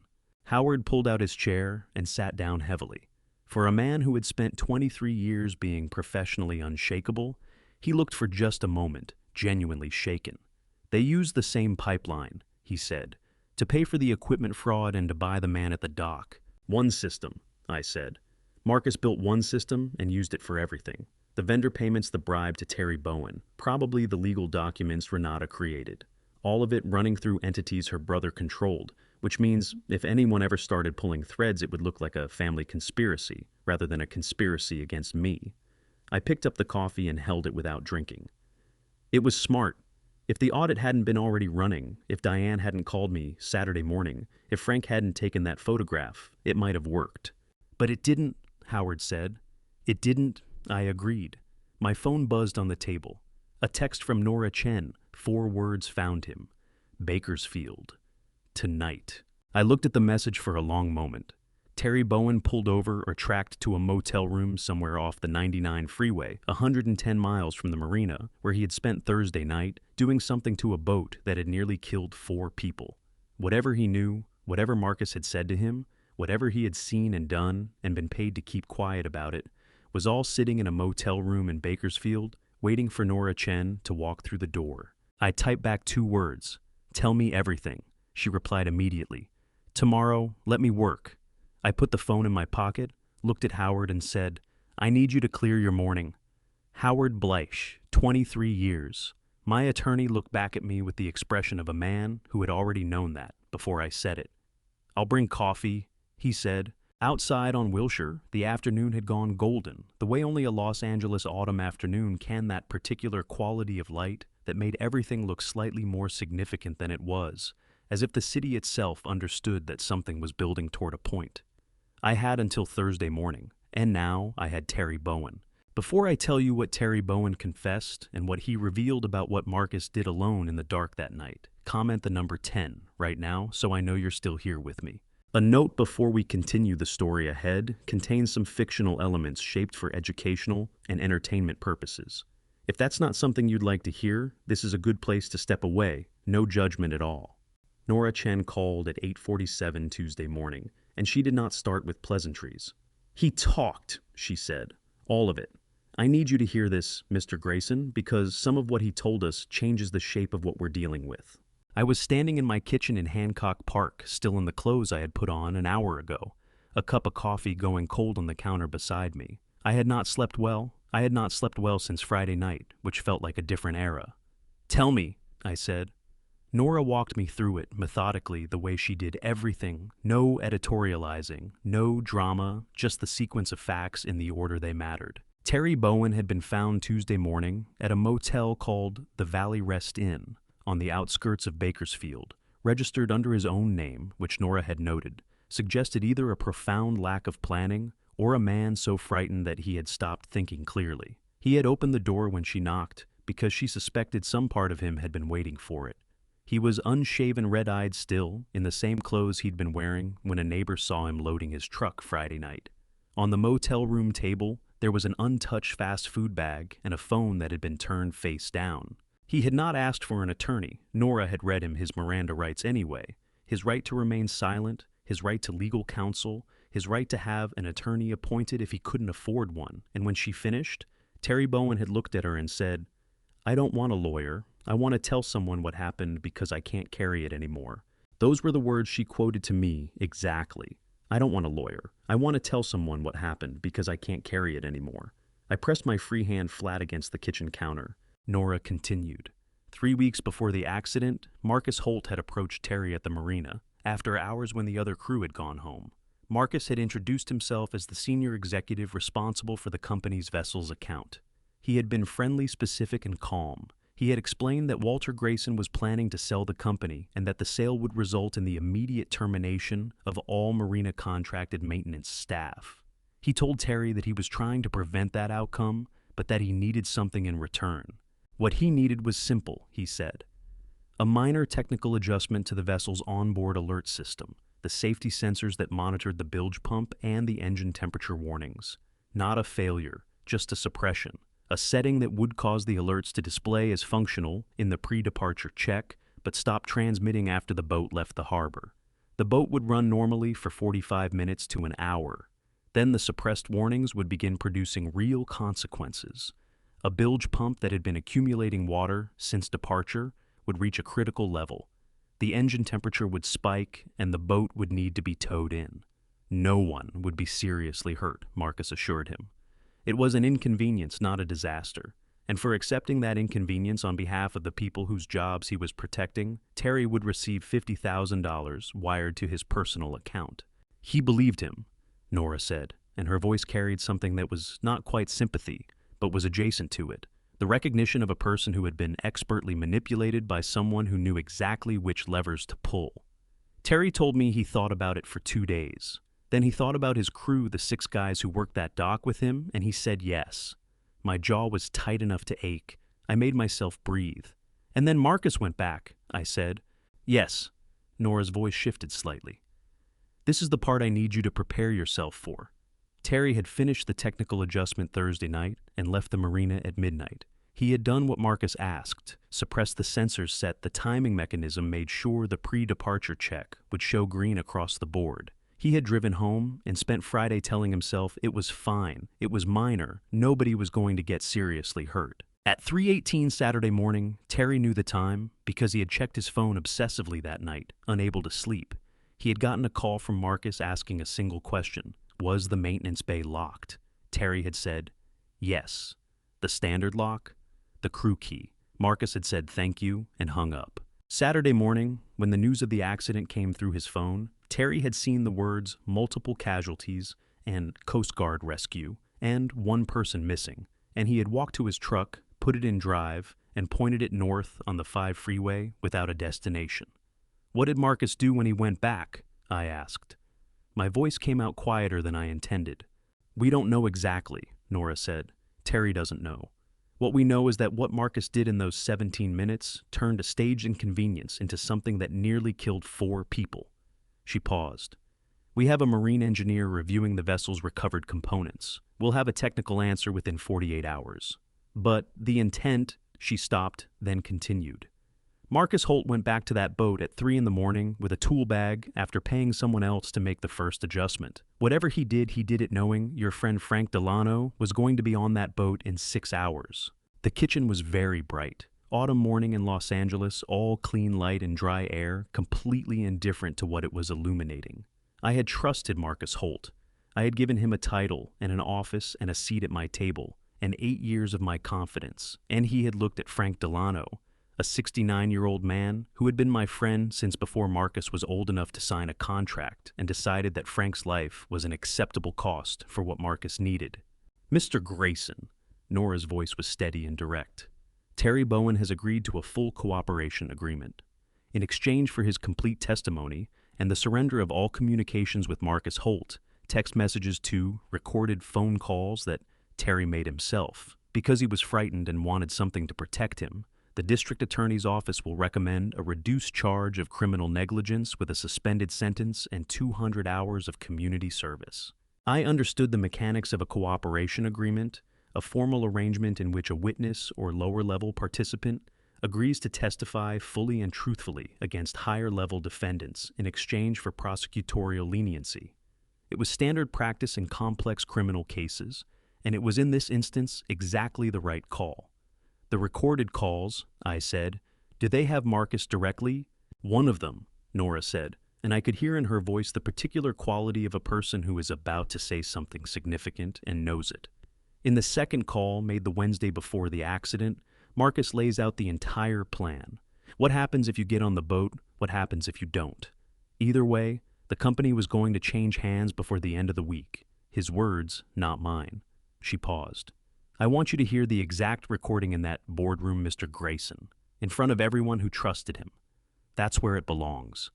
I set the phone down on the counter and pressed both hands flat against the cool tile surface, staring at the grain of the formica, and breathed in and breathed out, and did not trust myself to speak for what felt like a long time, but was probably 15 seconds. Then I picked the phone back up.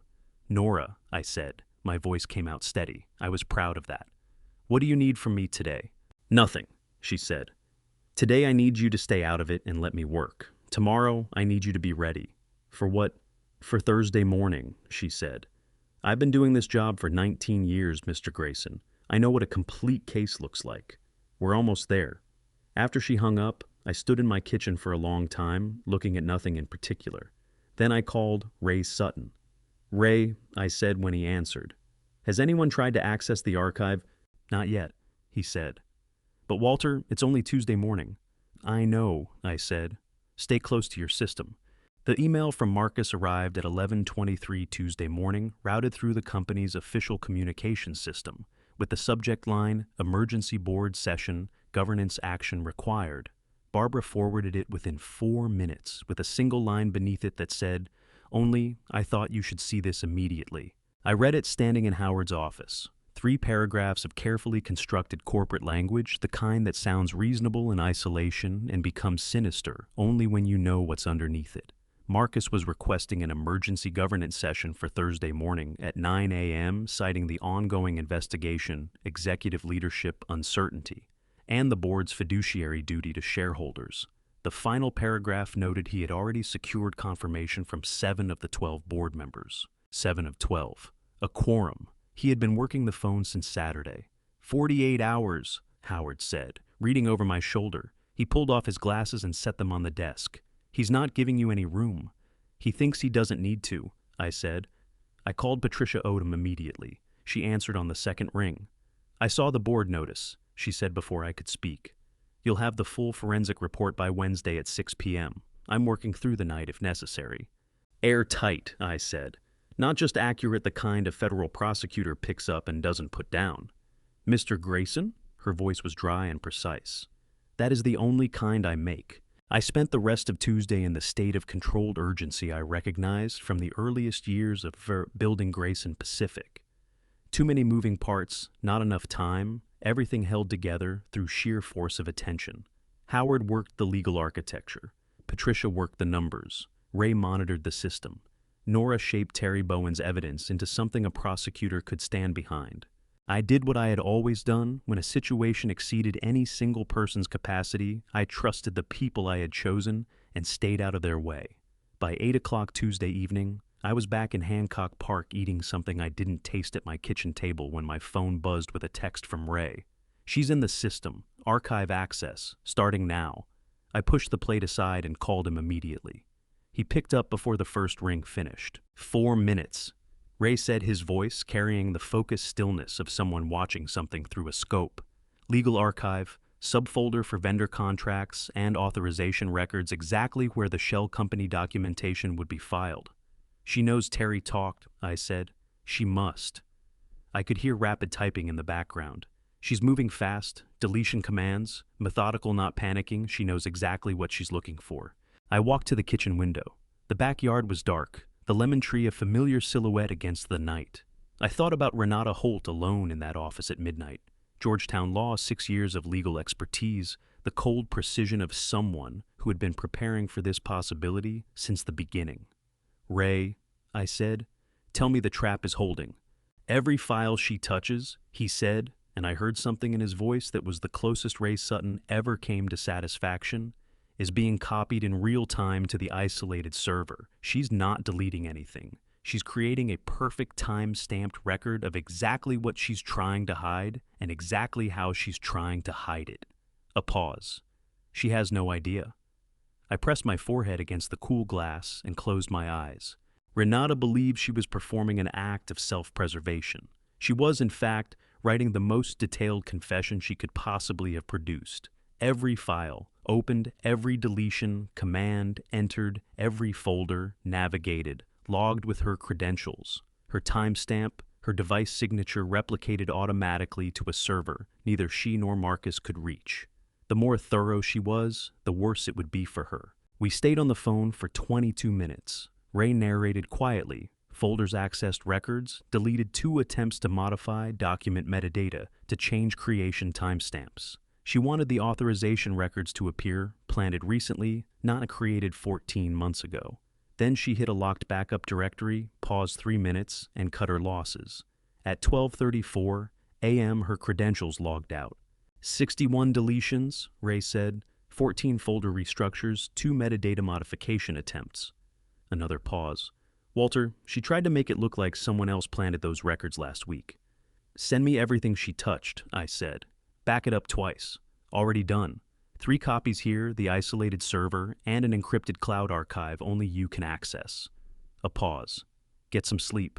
Tomorrow is going to be a long day." I looked at the time, 12:41 a.m., 32 hours until the board meeting. "Ray," I said, 20 years. He was quiet for a moment. 20 years? He agreed. I went to bed at 1 a.m. and lay in the dark, listening to Hancock Park settle around me, the distant hum of Wilshire a dog somewhere on the next block. I thought about Marcus in Brentwood, sleeping the sleep of a man who believed he had one more day of runway. I thought about Renata driving home from Century City at 12:34, certain she had burned the field behind her. I thought about Frank Delano in room 417 at Cedars-Sinai, his arm in a cast, his phone on the bedside table. Then I stopped thinking and waited for morning. I woke at 5:43 Wednesday morning from a dream I couldn't remember with a detail I could. Frank had mentioned it in room 417 at Cedars-Sinai, between the sunrise photograph and the man with the tool bag, the kind of detail that doesn't announce its own importance until 3 in the morning, 6 days later, when it suddenly becomes the only thing that matters.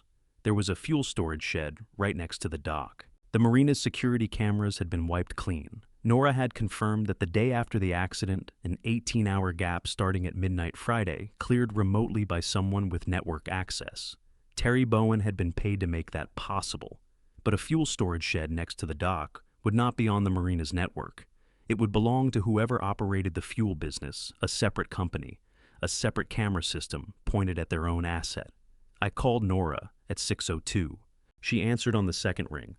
"Grayson," she said, dropping the formality she'd maintained all week, and I noticed that shift the way you notice a door opening in a wall you thought was solid. "The fuel storage facility at Marina del Rey," I said, "adjacent to the Grayson Pacific berth. Who owns it?" A brief pause, the kind that meant she was already moving. "Give me 20 minutes. She called back in 14. Pacific Coast Fuel Services. Independent operator, 11 years at that location. Their own camera system covering the south approach to the maintenance area. I was in my car before she finished the sentence. The drive took 31 minutes, the freeway thin at that hour, the sky going from black to the charcoal gray of a California coastal dawn. I parked on Mindanao Way and walked toward the facility where Nora was already standing with a man in his late 50s wearing a Pacific Coast Fuel Services cap. His name was Gene Packard. He had the directness of someone who had worked the waterfront for 30 years. When Nora explained the investigation, he said, "If somebody messed with a boat on my dock, I want to know about it as much as you do. Come inside." The back office smelled like diesel and old coffee. Gene pulled up the archive footage on a monitor, showing 4 camera feeds navigating the timestamps with practiced ease. "Start at 3 a.m., Nora said. "Black and white, higher resolution than I expected." The camera covered the approach path from the parking area to the maintenance gate. The timestamp ticked forward 3:01, 3:09, 3:14. At 3:18, a figure appeared at the left edge of the frame. The figure walked with purpose, not hurry, the deliberate pace of someone who knew exactly where they were going and had no reason to believe anyone was watching. Dark jacket, dark pants cap pulled low. In the right hand, a soft-sided tool bag visibly weighted. The figure reached the maintenance gate and swiped an access card. The gate opened. "Level 2 access," Gene said. "Marina staff and approved vessel account holders." The figure went through. The empty frame ticked forward. 3:19, 3:24, 3:29. At 3:35, the figure reappeared. The bag now hanging differently lighter, 17 minutes inside. Nora asked Gene to pause on the clearest frame, the 3/4 profile at the access panel. She leaned forward. I looked at the frozen image and felt something move through me that wasn't quite grief and wasn't quite nausea, but lived in the territory between them, in the particular weight of a recognition you have been half preparing for, that still arrives like a blow. I had seen that jaw across my conference table for 8 years, that posture, that way of standing weight forward chin, level the stance of a man who moved through every space as if he already owned it. "That's Marcus Holt," I said. Flat, certain, no room left for doubt. Nora straightened and looked at me with an expression I hadn't seen from her before, not professional neutrality, but the discomfort of a person confronting the gap between what they initially assumed and what the evidence actually showed. "Mr. Grayson," she said, "I owe you an apology. You walked into my station Saturday morning with evidence that deserved faster action. I was thorough, but I wasn't fast enough. I want to acknowledge that." "You got here," I said. "That's what matters." She turned to Gene. "I need a certified copy of this footage and a signed chain of custody statement confirming it hasn't been altered since capture. Our forensics team will contact you today." "Whatever you need," Gene said and meant it. Outside above the berths, the marina was quiet boats rocking gently in gray-green water. "We have him," I said. 5 independent evidentiary threads, Nora confirmed. The footage, Terry Bowen's cooperation agreement, Patricia Odom's financial forensics, Ray Sutton's authentication log, geolocated phone data placing Marcus's device at this location between 3:15 and 3:40 a.m. Saturday. She paused. "A prosecutor needs 2. We have 5. One more thing," I said. "I don't want him arrested in a parking lot. I want him to fall the same way he planned for me to fall in that boardroom in front of everyone who ever trusted him." Nora held my gaze. The sea wind moved her hair slightly. "I'll need a warrant signed by this afternoon, and I'll need your board meeting to run long enough for us to get through the front door." "It'll run as long as it needs to," I said. She almost smiled 1 second, then gone. But it was there. I drove home, with the sun rising over the San Gabriel Mountains, the whole eastern sky turning a color that wasn't quite gold and wasn't quite orange, and thought about tomorrow. I woke at 5:15 Thursday morning without an alarm. The house was quiet around me in the particular way of a place that has held too many sleepless nights in a row. Not peaceful, but exhausted, as if the walls themselves had been through something and needed rest. I lay there for a few minutes in the dark, listening to the neighborhood come slowly alive. A garbage truck 2 streets over, a car starting in a driveway. The first birds tentative and thin in the October air. I got up and made coffee and stood at the kitchen counter while it brewed, watching the backyard in the gray pre-dawn light. The lemon tree was there, same as always. My wife had planted it the spring after we bought this house 31 years ago in a hole. She dug herself with a second-hand spade because she had decided it needed to go in that exact spot on that exact morning, and she was not the kind of woman who waited for the right tool when the right moment was already there. I had come home to find her covered in dirt and tremendously pleased with herself, and I had thought not for the first time, and not for the last, that I had married someone considerably more formidable than me. I thought about her now holding my coffee with both hands. She had never met Marcus Holt. She had been gone for 4 years before he walked into my office with his yellow legal pad and his firm handshake. I found myself grateful for that in a way I hadn't expected, grateful she had never had to sit across the dinner table from him, never had to watch him perform the role of devoted son-in-law while he was building something ugly in the spaces she couldn't see. She would have seen through him faster than I did. I knew that with a certainty that was equal parts comfort and pain. I went upstairs and stood in front of my closet for a moment. The navy suit had been in there for 11 years. I had worn it the day we broke ground on the Century City building, and the day we signed the contract for the West Side development that had doubled the company's revenue, and the day I had stood in a church in Bel Air and watched Diane walk toward a man I believed with everything I had was good. I had not worn it since that day. I had not been able to look at it without feeling something I didn't have a name for. I took it off the hanger and put it on. At 6:12, my phone rang. Diane. Dad? Her voice was careful and bright in the way of someone who has decided to be steady for someone else's sake. How are you feeling? Like myself, I said, which is the best I can offer. She made a sound that was half laugh, half something more fragile. That's enough. A pause. Dad, I need you to know something. Whatever happens today, whatever it looks like, however loud it gets, I need you to know that I am so proud of you, not because of the company or the evidence or any of it. Her voice tightened, the brightness cracking just slightly at the edges. Because you didn't run. Because when everything went wrong, you stayed and you fought back the right way. Mom would have said the same thing. My throat closed. I stood in the upstairs hallway with the phone against my ear and my eyes burning in a way I had not allowed myself all week. And for a long moment I could not speak because there was too much in the way. 40 years of building, 4 days of nearly losing everything, 32 years of a daughter who had chosen when it mattered to be exactly who I had always believed she was. Diane, I said when I trusted my voice again. Thank you. I go get them, Dad, she said softly. I'll be there.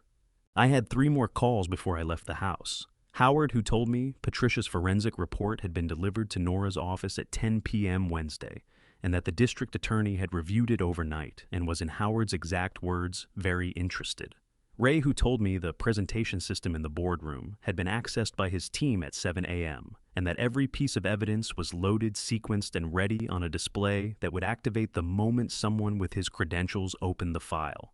And Nora, who said, with the efficiency of someone who had done this before and was not given to ceremony about it, the warrant is signed. 2 officers are with me. We'll enter when you signal. How will I signal? I asked.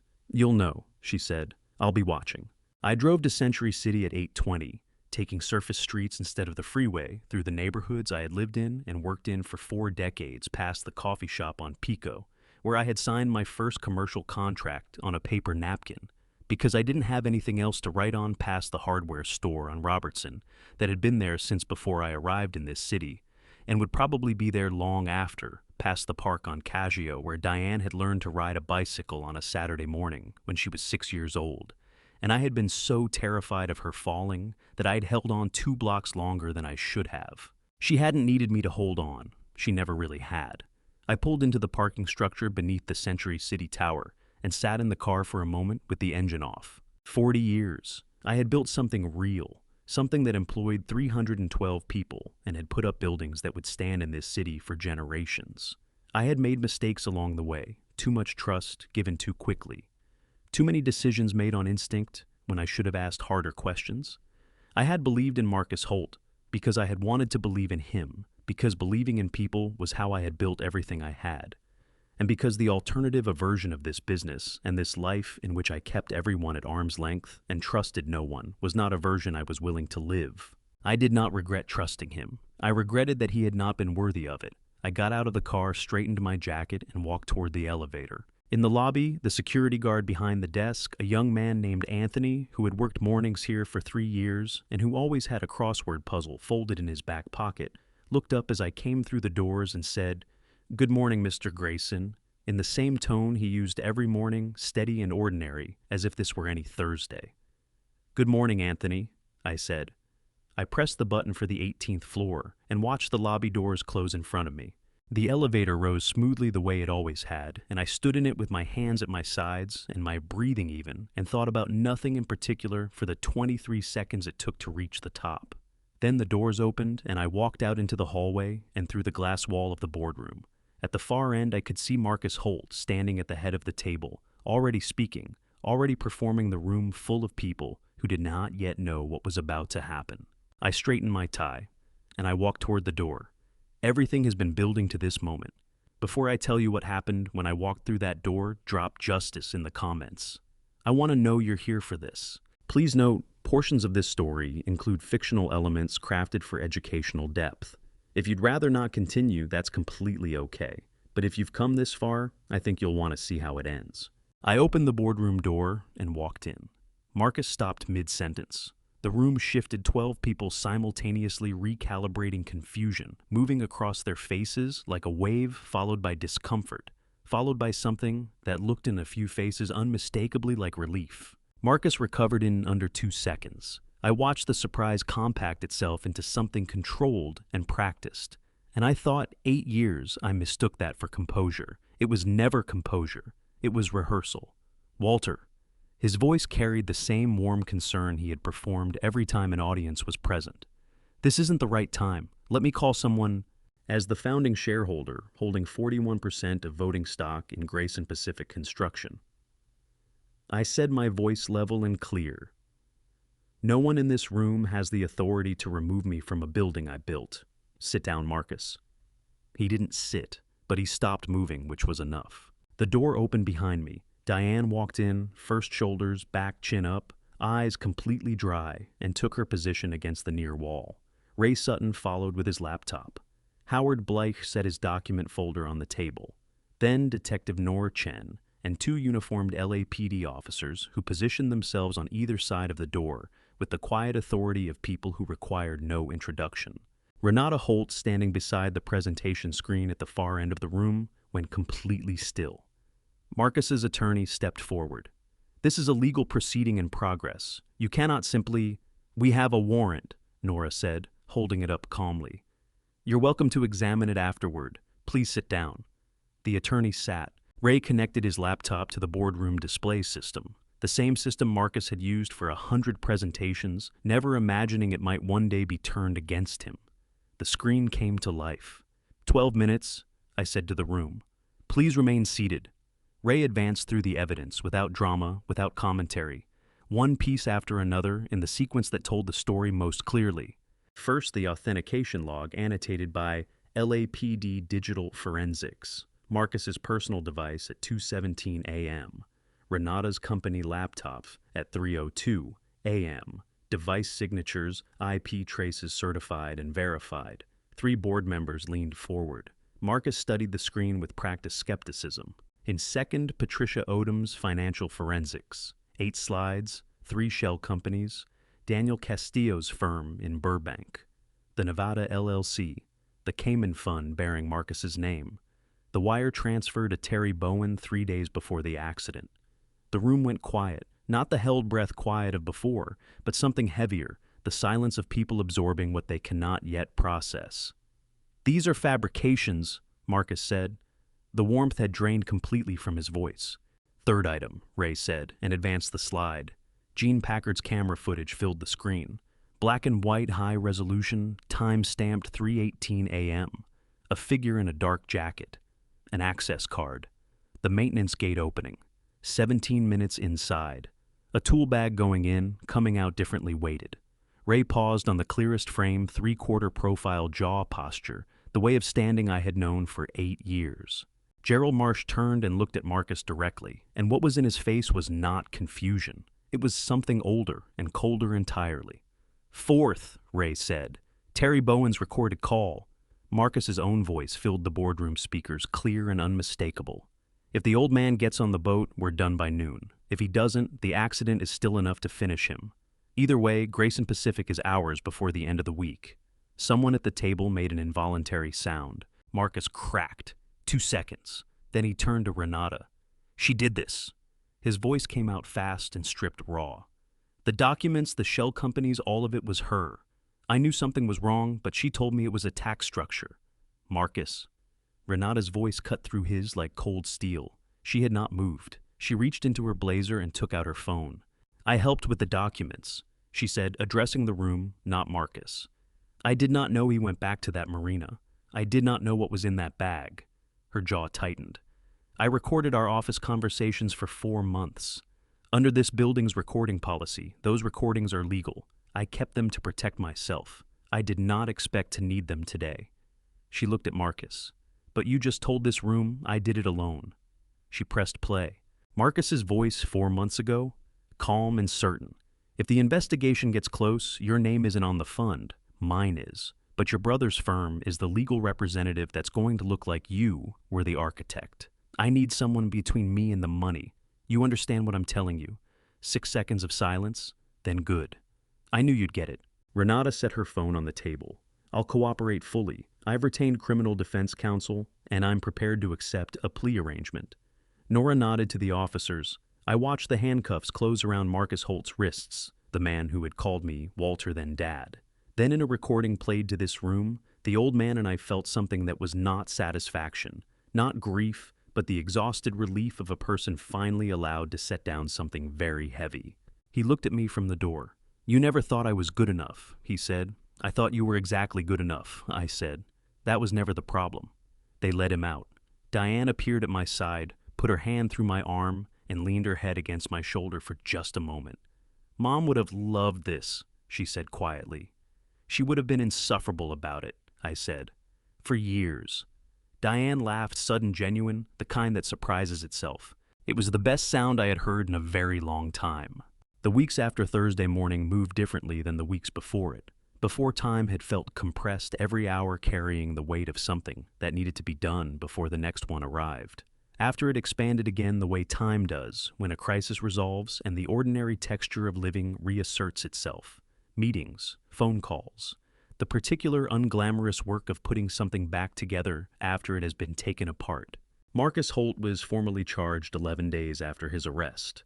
The district attorney's office filed 7 counts: corporate fraud, conspiracy to commit fraud, wire fraud, unauthorized access to computer systems, falsification of business records, and 2 counts of aggravated assault, 1 for each of the seriously injured passengers on the boat, with a 3rd count of reckless endangerment, covering the remaining 2. His attorney entered a not guilty plea on all counts and requested bail, which was denied. The prosecution presented evidence that, on the afternoon of his arrest, Marcus had been found at his Brentwood home with 2 packed suitcases and a one-way ticket to the Cayman Islands departing the following morning, the same jurisdiction where his offshore fund was registered. The judge ruled him a flight risk without hesitation. The Cayman Islands account contained $2.3 million. A federal judge issued a freeze order within 48 hours of the forensic report reaching the U.S. Attorney's Office. I sat in the courtroom for the arraignment. I did not need to be there. Howard had advised against it, and Nora had said it was my call, but I went anyway because I had spent 8 years believing in Marcus Holt, and I thought I owed it to myself to look at the outcome of that belief directly without insulation. He looked smaller in a courtroom than he had in a boardroom. That surprised me, though I wasn't sure why it should have.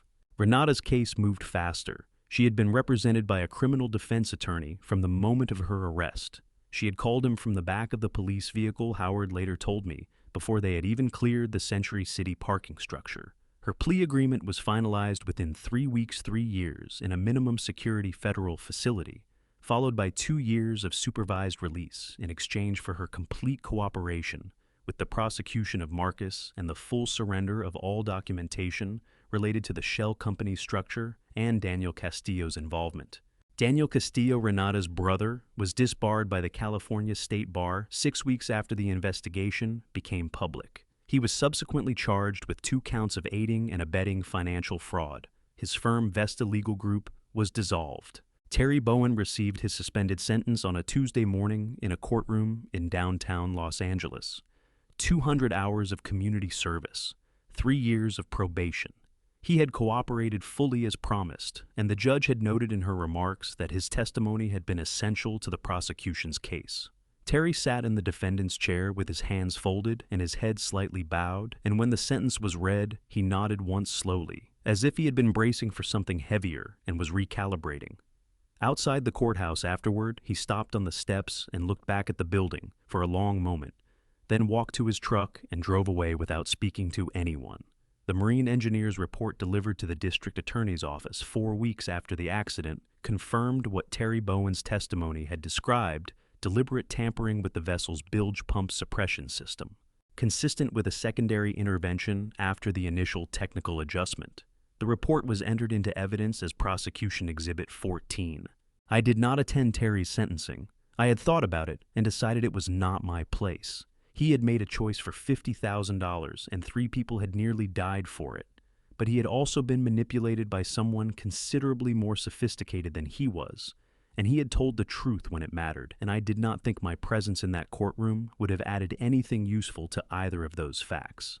The company required more immediate attention than the courts. I spent the first 2 weeks after the boardroom conducting a comprehensive review of every department that Marcus had touched: operations, procurement, vendor relations, the legal team that Renata had run. Howard oversaw the process from a legal standpoint. Patricia Odom's firm conducted a second full audit to establish a clean baseline.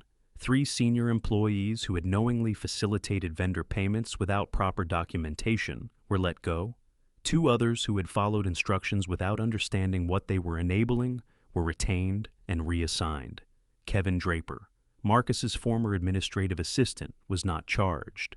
The district attorney's office determined he had rented the vehicle without knowledge of its intended use, and his voluntary cooperation with investigators had been immediate and complete. He resigned from Grayson Pacific 2 weeks after the arrest, and as far as I know, found work elsewhere in the city. Ray Sutton rebuilt the authentication and access control system from the ground up, implementing multi-party approval requirements for any executive-level credential usage and installing audit logging that could not be disabled by anyone below board-level authorization. He presented the new architecture to the full board on a Thursday afternoon, 3 weeks after the arrest, in the same room where everything had come apart and then come back together. The presentation took 40 minutes. The board approved it unanimously, and without discussion, which Ray received with the same quiet self-containment he brought to everything, though I noticed when he sat back down beside me that his shoulders dropped half an inch. Diane came to my office 2 weeks after the arraignment. She sat across from my desk, the same chairs, the same view of Century City falling away toward the Pacific, and she told me she had filed for divorce. Her voice was steady, and her hands were still, and she spoke about it the way someone speaks about a decision that was made a long time ago and is only now catching up with the paperwork. "I'm not devastated," she said, and then stopped and reconsidered. "I am, but not about losing him. I think I'm devastated about who I thought he was, that person I'm going to miss." She looked at her hands for a moment. "Does that make sense?" "It makes complete sense," I said. She looked up. "I want to come back to the company. Not to run anything, not to step into anything Marcus left behind." She said his name the way you say the name of a place you've left accurately without feeling. "I want to start somewhere real, somewhere I earn it." I looked at my daughter, 32 years old, a month out of a marriage that had cost her more than she was letting on, sitting straight in the chair with her chin level and her eyes clear, and I thought about the morning she had called me at 4:30 a.m. with nothing but a whisper and a feeling and had saved everything that mattered. "Come in Monday," I said. "We'll find you a desk." She smiled. It was not the smile of someone who had gotten what she wanted. It was the smile of someone who knew exactly how much work was ahead of her and had already decided she was ready for it. That I thought was exactly right. Frank Delano was discharged from Cedars-Sinai on a Thursday morning, 6 weeks and 2 days after the accident. I drove to the hospital to pick him up. He had not asked me to. He had a son in Pasadena who had offered and a neighbor who had volunteered twice, but when I called the night before and said I would be there at 10, he said "good" in the tone of a man who had been waiting for someone to make that particular decision and was glad it had finally been made. He came out through the main entrance in a wheelchair, pushed by a nurse named Gloria, which hospital policy required, regardless of the patient's protestations. And Frank was protesting volubly enough that I could hear him from across the drop-off lane. He was wearing his own clothes for the first time since the accident. Khaki pants, a flannel shirt, a jacket that hung slightly looser than it used to, and his left arm was still in a brace lighter than the original cast, the kind that meant the bone had healed enough to move to the next stage. The bruising on his jaw had faded to a pale yellow at the edges. He looked like himself, mostly. Thinner, more deliberate in his movements. He looked like a man who had been reminded recently and forcefully that his body had limits. "Took you long enough," he said when I reached him. "6 weeks," I said. "That's not long." "It is when you're watching daytime television." He gripped my arm and stood up from the wheelchair with the careful concentration of someone whose balance was still re-establishing itself, and Gloria handed me a bag of prescriptions and discharge paperwork and gave Frank a look that communicated without words that she had heard everything he had said about the wheelchair and had chosen to find it entertaining rather than difficult. Frank thanked her with a warmth that suggested she had been one of the better parts of 6 weeks, and we walked slowly to the car. In the passenger seat with his seatbelt on and the door closed, Frank was quiet for a moment, the first genuine quiet I had heard from him since the accident. Not the quiet of someone performing composure, but the quiet of someone letting themselves feel where they were. He looked out at the hospital entrance at Gloria, pushing the empty wheelchair back through the automatic doors at the ordinary Thursday morning traffic on Beverly Boulevard. "I thought about dying," he said. "Out there on that rock, the water was cold and I couldn't see the shore, and I thought, this is a real possibility. This is actually something that might happen." My hands tightened on the steering wheel. "Frank, I'm not telling you that so you feel bad," he said, turning to look at me directly. "I'm telling you because I need you to understand something. When I was out there, the thing that made me hold on wasn't any grand thought. It was just that I hadn't taken my sunrise picture for that day yet." He paused. "Which I know sounds ridiculous." "It doesn't," I said. "It does," he said. "But it's true. And then I thought about you, and I thought Walter is going to be furious if I don't make it back, because then he'll have no one to tell his boring construction stories to." He said it with the exact deadpan delivery he had used for 30 years, to say things that were only partly jokes. So I held on. My throat tightened. I started the car. We drove through Beverly Hills and into West Hollywood, taking the long way because neither of us was in any hurry. And Frank looked out the window at the city, the way a person looks at something they have been away from and are relearning. He asked about the company. I told him about the restructuring, about Ray's new system, about Diane coming in on Monday. He listened without interrupting, which was still unusual enough for Frank that I noticed it. She's going to be good," he said when I finished. "Diane, she's going to be the best thing that's happened to that company in years." "She's starting in project coordination," I said. "I know, that's exactly right." He shifted in his seat, adjusting the arm brace. "What about you? How are you?" The question landed differently than I expected. People had been asking me that for 6 weeks, lawyers, board members, Barbara at the office, and they had all meant, "Are the legal matters resolved? Is the company stable? Are you sleeping?" Frank meant something else entirely, and we both knew it. "I'm angry sometimes," I said.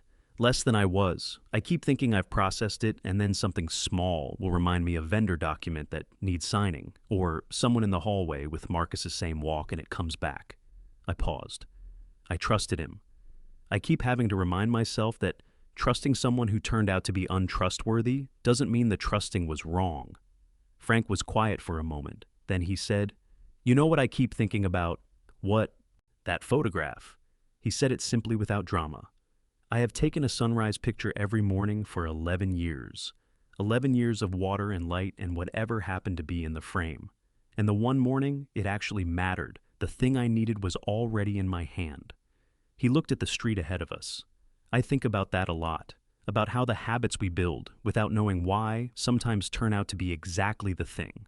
I thought about 40 years of building, about the habit of trusting carefully, and the habit of keeping the service entrance key, and the habit of having Ray Sutton's personal phone number written on a card in my wallet for 20 years. About Diane, who had built the habit of paying attention to the person she loved, even when what she saw frightened her. "Yeah," I said, "I think about that too." Frank's house in Mar Vista was a small white bungalow with a lemon tree in the front yard, not as old as mine, but the same variety, the coincidence of which I had never noticed until now. I carried his bag to the door. His neighbor, a woman in her 70s named Helen, was waiting on the porch with a covered dish and an expression of determined helpfulness that Frank accepted with considerably better grace than he had accepted the wheelchair. At the door, he turned back to me. "Walter," he said, "the lake. I know. When I'm cleared to travel, a month, maybe 6 weeks." He looked at me steadily. Different boat, I agreed. He went inside. Helen followed with the covered dish. I stood on the front walk for a moment in the December morning light, looking at the lemon tree, and then I walked back to my car and sat there with the engine off for a while, not thinking about anything in particular, just sitting in the city I had lived in for 40 years, while the sun moved through the branches of Frank Delano's lemon tree. It was enough. For right now, it was exactly enough. We went back to Lake Castaic on a Saturday morning in early February, 4 months after the accident. Not with the company boat. We had agreed on that without needing to discuss it. Some decisions make themselves.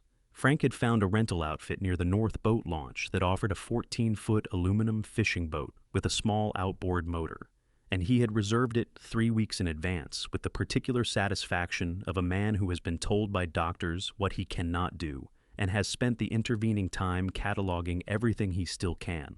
He drove himself. I had offered and he had declined, and I had let him decline because that too was something that did not need to be discussed. We launched at 6:40 in the morning. The water was flat and dark in the pre-dawn, the mountains to the north still holding the last of the night, and the air had the particular cold of a California February morning, not brutal, but honest, the kind of cold that reminded you that even in this climate, winter was real. Frank wore a heavier jacket than he used to. He moved his left arm with more care than before, the brace long gone, but the memory of the injury still written in the small adjustments he made without noticing. He had his camera. Of course he had his camera. He took his sunrise picture at 6:58, when the light broke over the ridge to the east and turned the surface of the lake from black to something that was not quite gold and not quite gray, but lived between them briefly before the day made up its mind. The shutter sound was the same as it had always been. Frank looked at the screen for a moment, nodded once as if confirming something with himself, and put the camera in his jacket pocket. We fished for a while without talking much, which was one of the things I had always valued about Frank. He understood that silence between people who knew each other well was not emptiness but a different kind of conversation, and he never felt the need to fill it unnecessarily.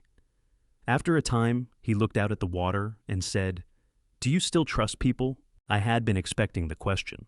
Not because it was predictable, but because it was the right question, the one the past 4 months had been building toward, and Frank had always had the instinct for the right question. I thought about Ray Sutton opening his door on a Sunday morning without asking why. I thought about Howard Blyke saying, "I'll bring coffee," with the certainty of a man who had already decided. I thought about Nora Chen turning from a monitor in a fuel shed and saying, "I owe you an apology," directly and without qualification. I thought about Diane at 4:30 in the morning, whispering into a phone with her hands shaking, choosing her father over her marriage before she had any idea what that choice was going to cost her. "Yes," I said. Differently than before, but yes. Frank considered that. For a moment the rod held loosely in his good hand, the line drifting. Differently how? Before I trusted people until they gave me a reason not to, I said. I thought that was generosity. I think now it was partly laziness. It was easier than paying attention. I watched a bird cross the far side of the lake low over the water. Now, I think trust is something you build in both directions. You watch how people move when things are hard. You watch what they protect and what they're willing to cost themselves. Marcus was good at performing trustworthiness. He was very, very good at it, but I had stopped watching. Frank was quiet for a moment. Then he said, "Ray Sutton." "Yes." "Diane." "Yes." He nodded as if those two answers were the demonstration of everything I had just said. Then he picked up his thermos and poured coffee into the lid and handed it to me, the way he had done on every fishing trip for 30 years, without asking whether I wanted it. I took it. "You know what I decided?" he said when I was out here in the dark. "Tell me." "That I was going to take my sunrise picture every single morning until I physically couldn't anymore." He looked at the lake. "Not because it matters. Not because anyone's going to see them, just because it's mine. It's the thing I built for myself without knowing what it was for, and it turned out to mean something." He glanced at me sideways. "You should find yours." I thought about that. The sun was fully up, now the lake going bright and ordinary. The mountains settled into their daytime shapes. Somewhere behind us, a boat engine started up, and the smell of outboard fuel drifted over the water and then passed.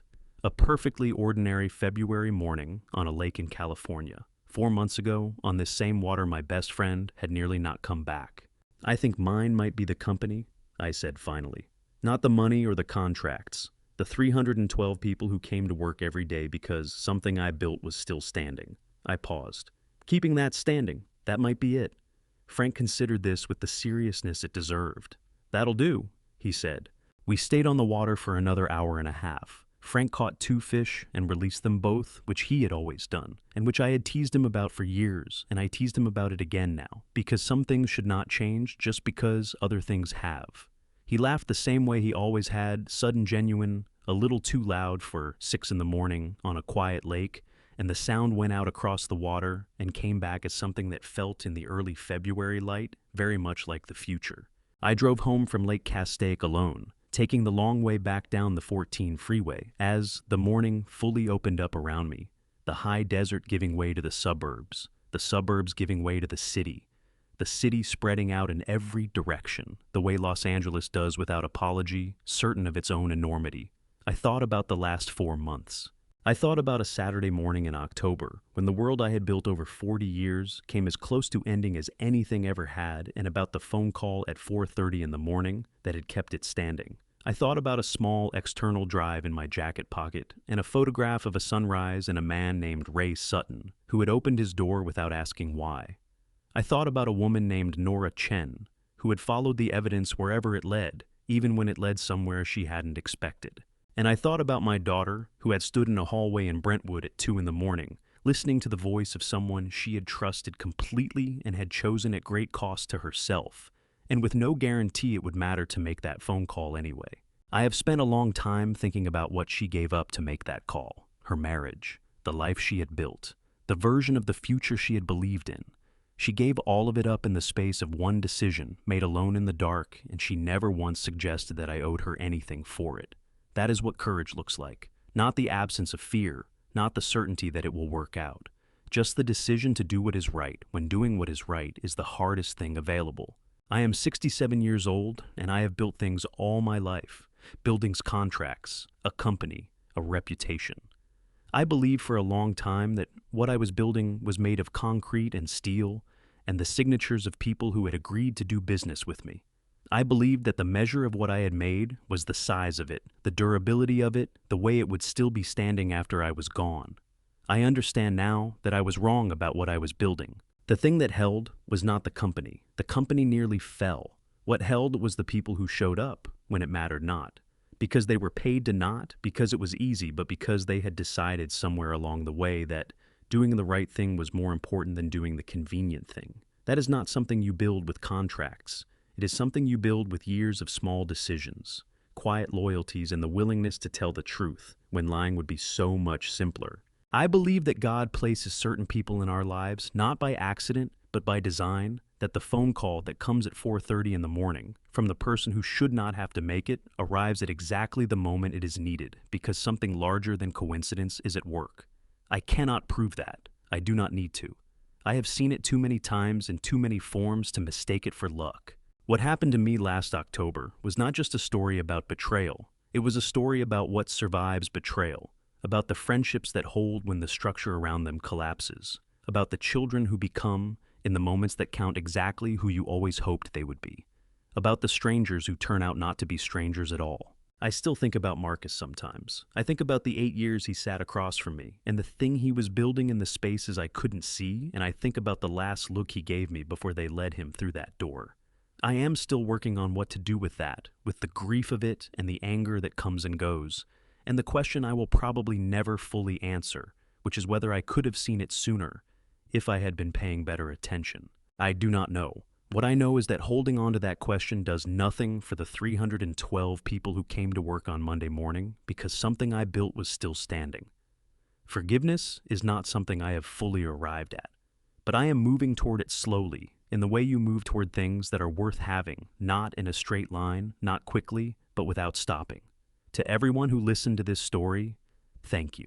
If something in it reminded you of your own life, of someone you trust, or someone you should perhaps trust more carefully, or a phone call you were afraid to make, I hope it gave you something useful to carry. These are the stories that matter, not because they are dramatic though they are, but because they are true, and because the truth when it is finally told has a way of being exactly what someone needed to hear. If this story reached you, please share it with someone who needs it. Leave a comment below and tell me where you are watching from. And if you are not yet subscribed to this channel, I hope you will consider it, because the stories we tell each other are how we remember what it means to be decent, and that is something worth keeping alive. God bless you, every one of you. This family story changed everything I thought I knew about trust. I spent 40 years building a company and nearly lost it to someone who sat at my table, called me Dad, and smiled while he was planning my destruction. That is what family betrayal looks like, not from strangers, but from the people closest to you in the spaces you stopped watching. Don't be like me. Don't confuse loyalty with proximity. Don't assume that someone who has been given everything has no reason to take more. Pay attention to the quiet moments, to who shows up when it costs them something and who disappears when it doesn't. My personal belief: trust is not a feeling. It is a pattern. Watch the pattern. God has a way of placing the right person at the right door at exactly the right moment. Mine was my daughter at 4:30 in the morning. With nothing but a whisper and a shaking hand, she saved my life. I do not think that was an accident. This family story is proof that family betrayal doesn't always look the way we imagine it. It doesn't come from strangers. It comes from the person who knows your schedule, sits at your table, and calls you Dad. That is what makes family betrayal so dangerous, and why this family story is one every parent needs to hear. If this story reached your heart, share it with someone who needs to hear it. Drop a comment below. Tell me where you're watching from. And if you haven't yet subscribed to this channel, because these stories matter. Thank you for staying until the end. The stories ahead contain some fictional elements created purely for educational purposes. If that's not for you, no hard feelings. Choose what serves you best, and we'll see you when you're ready.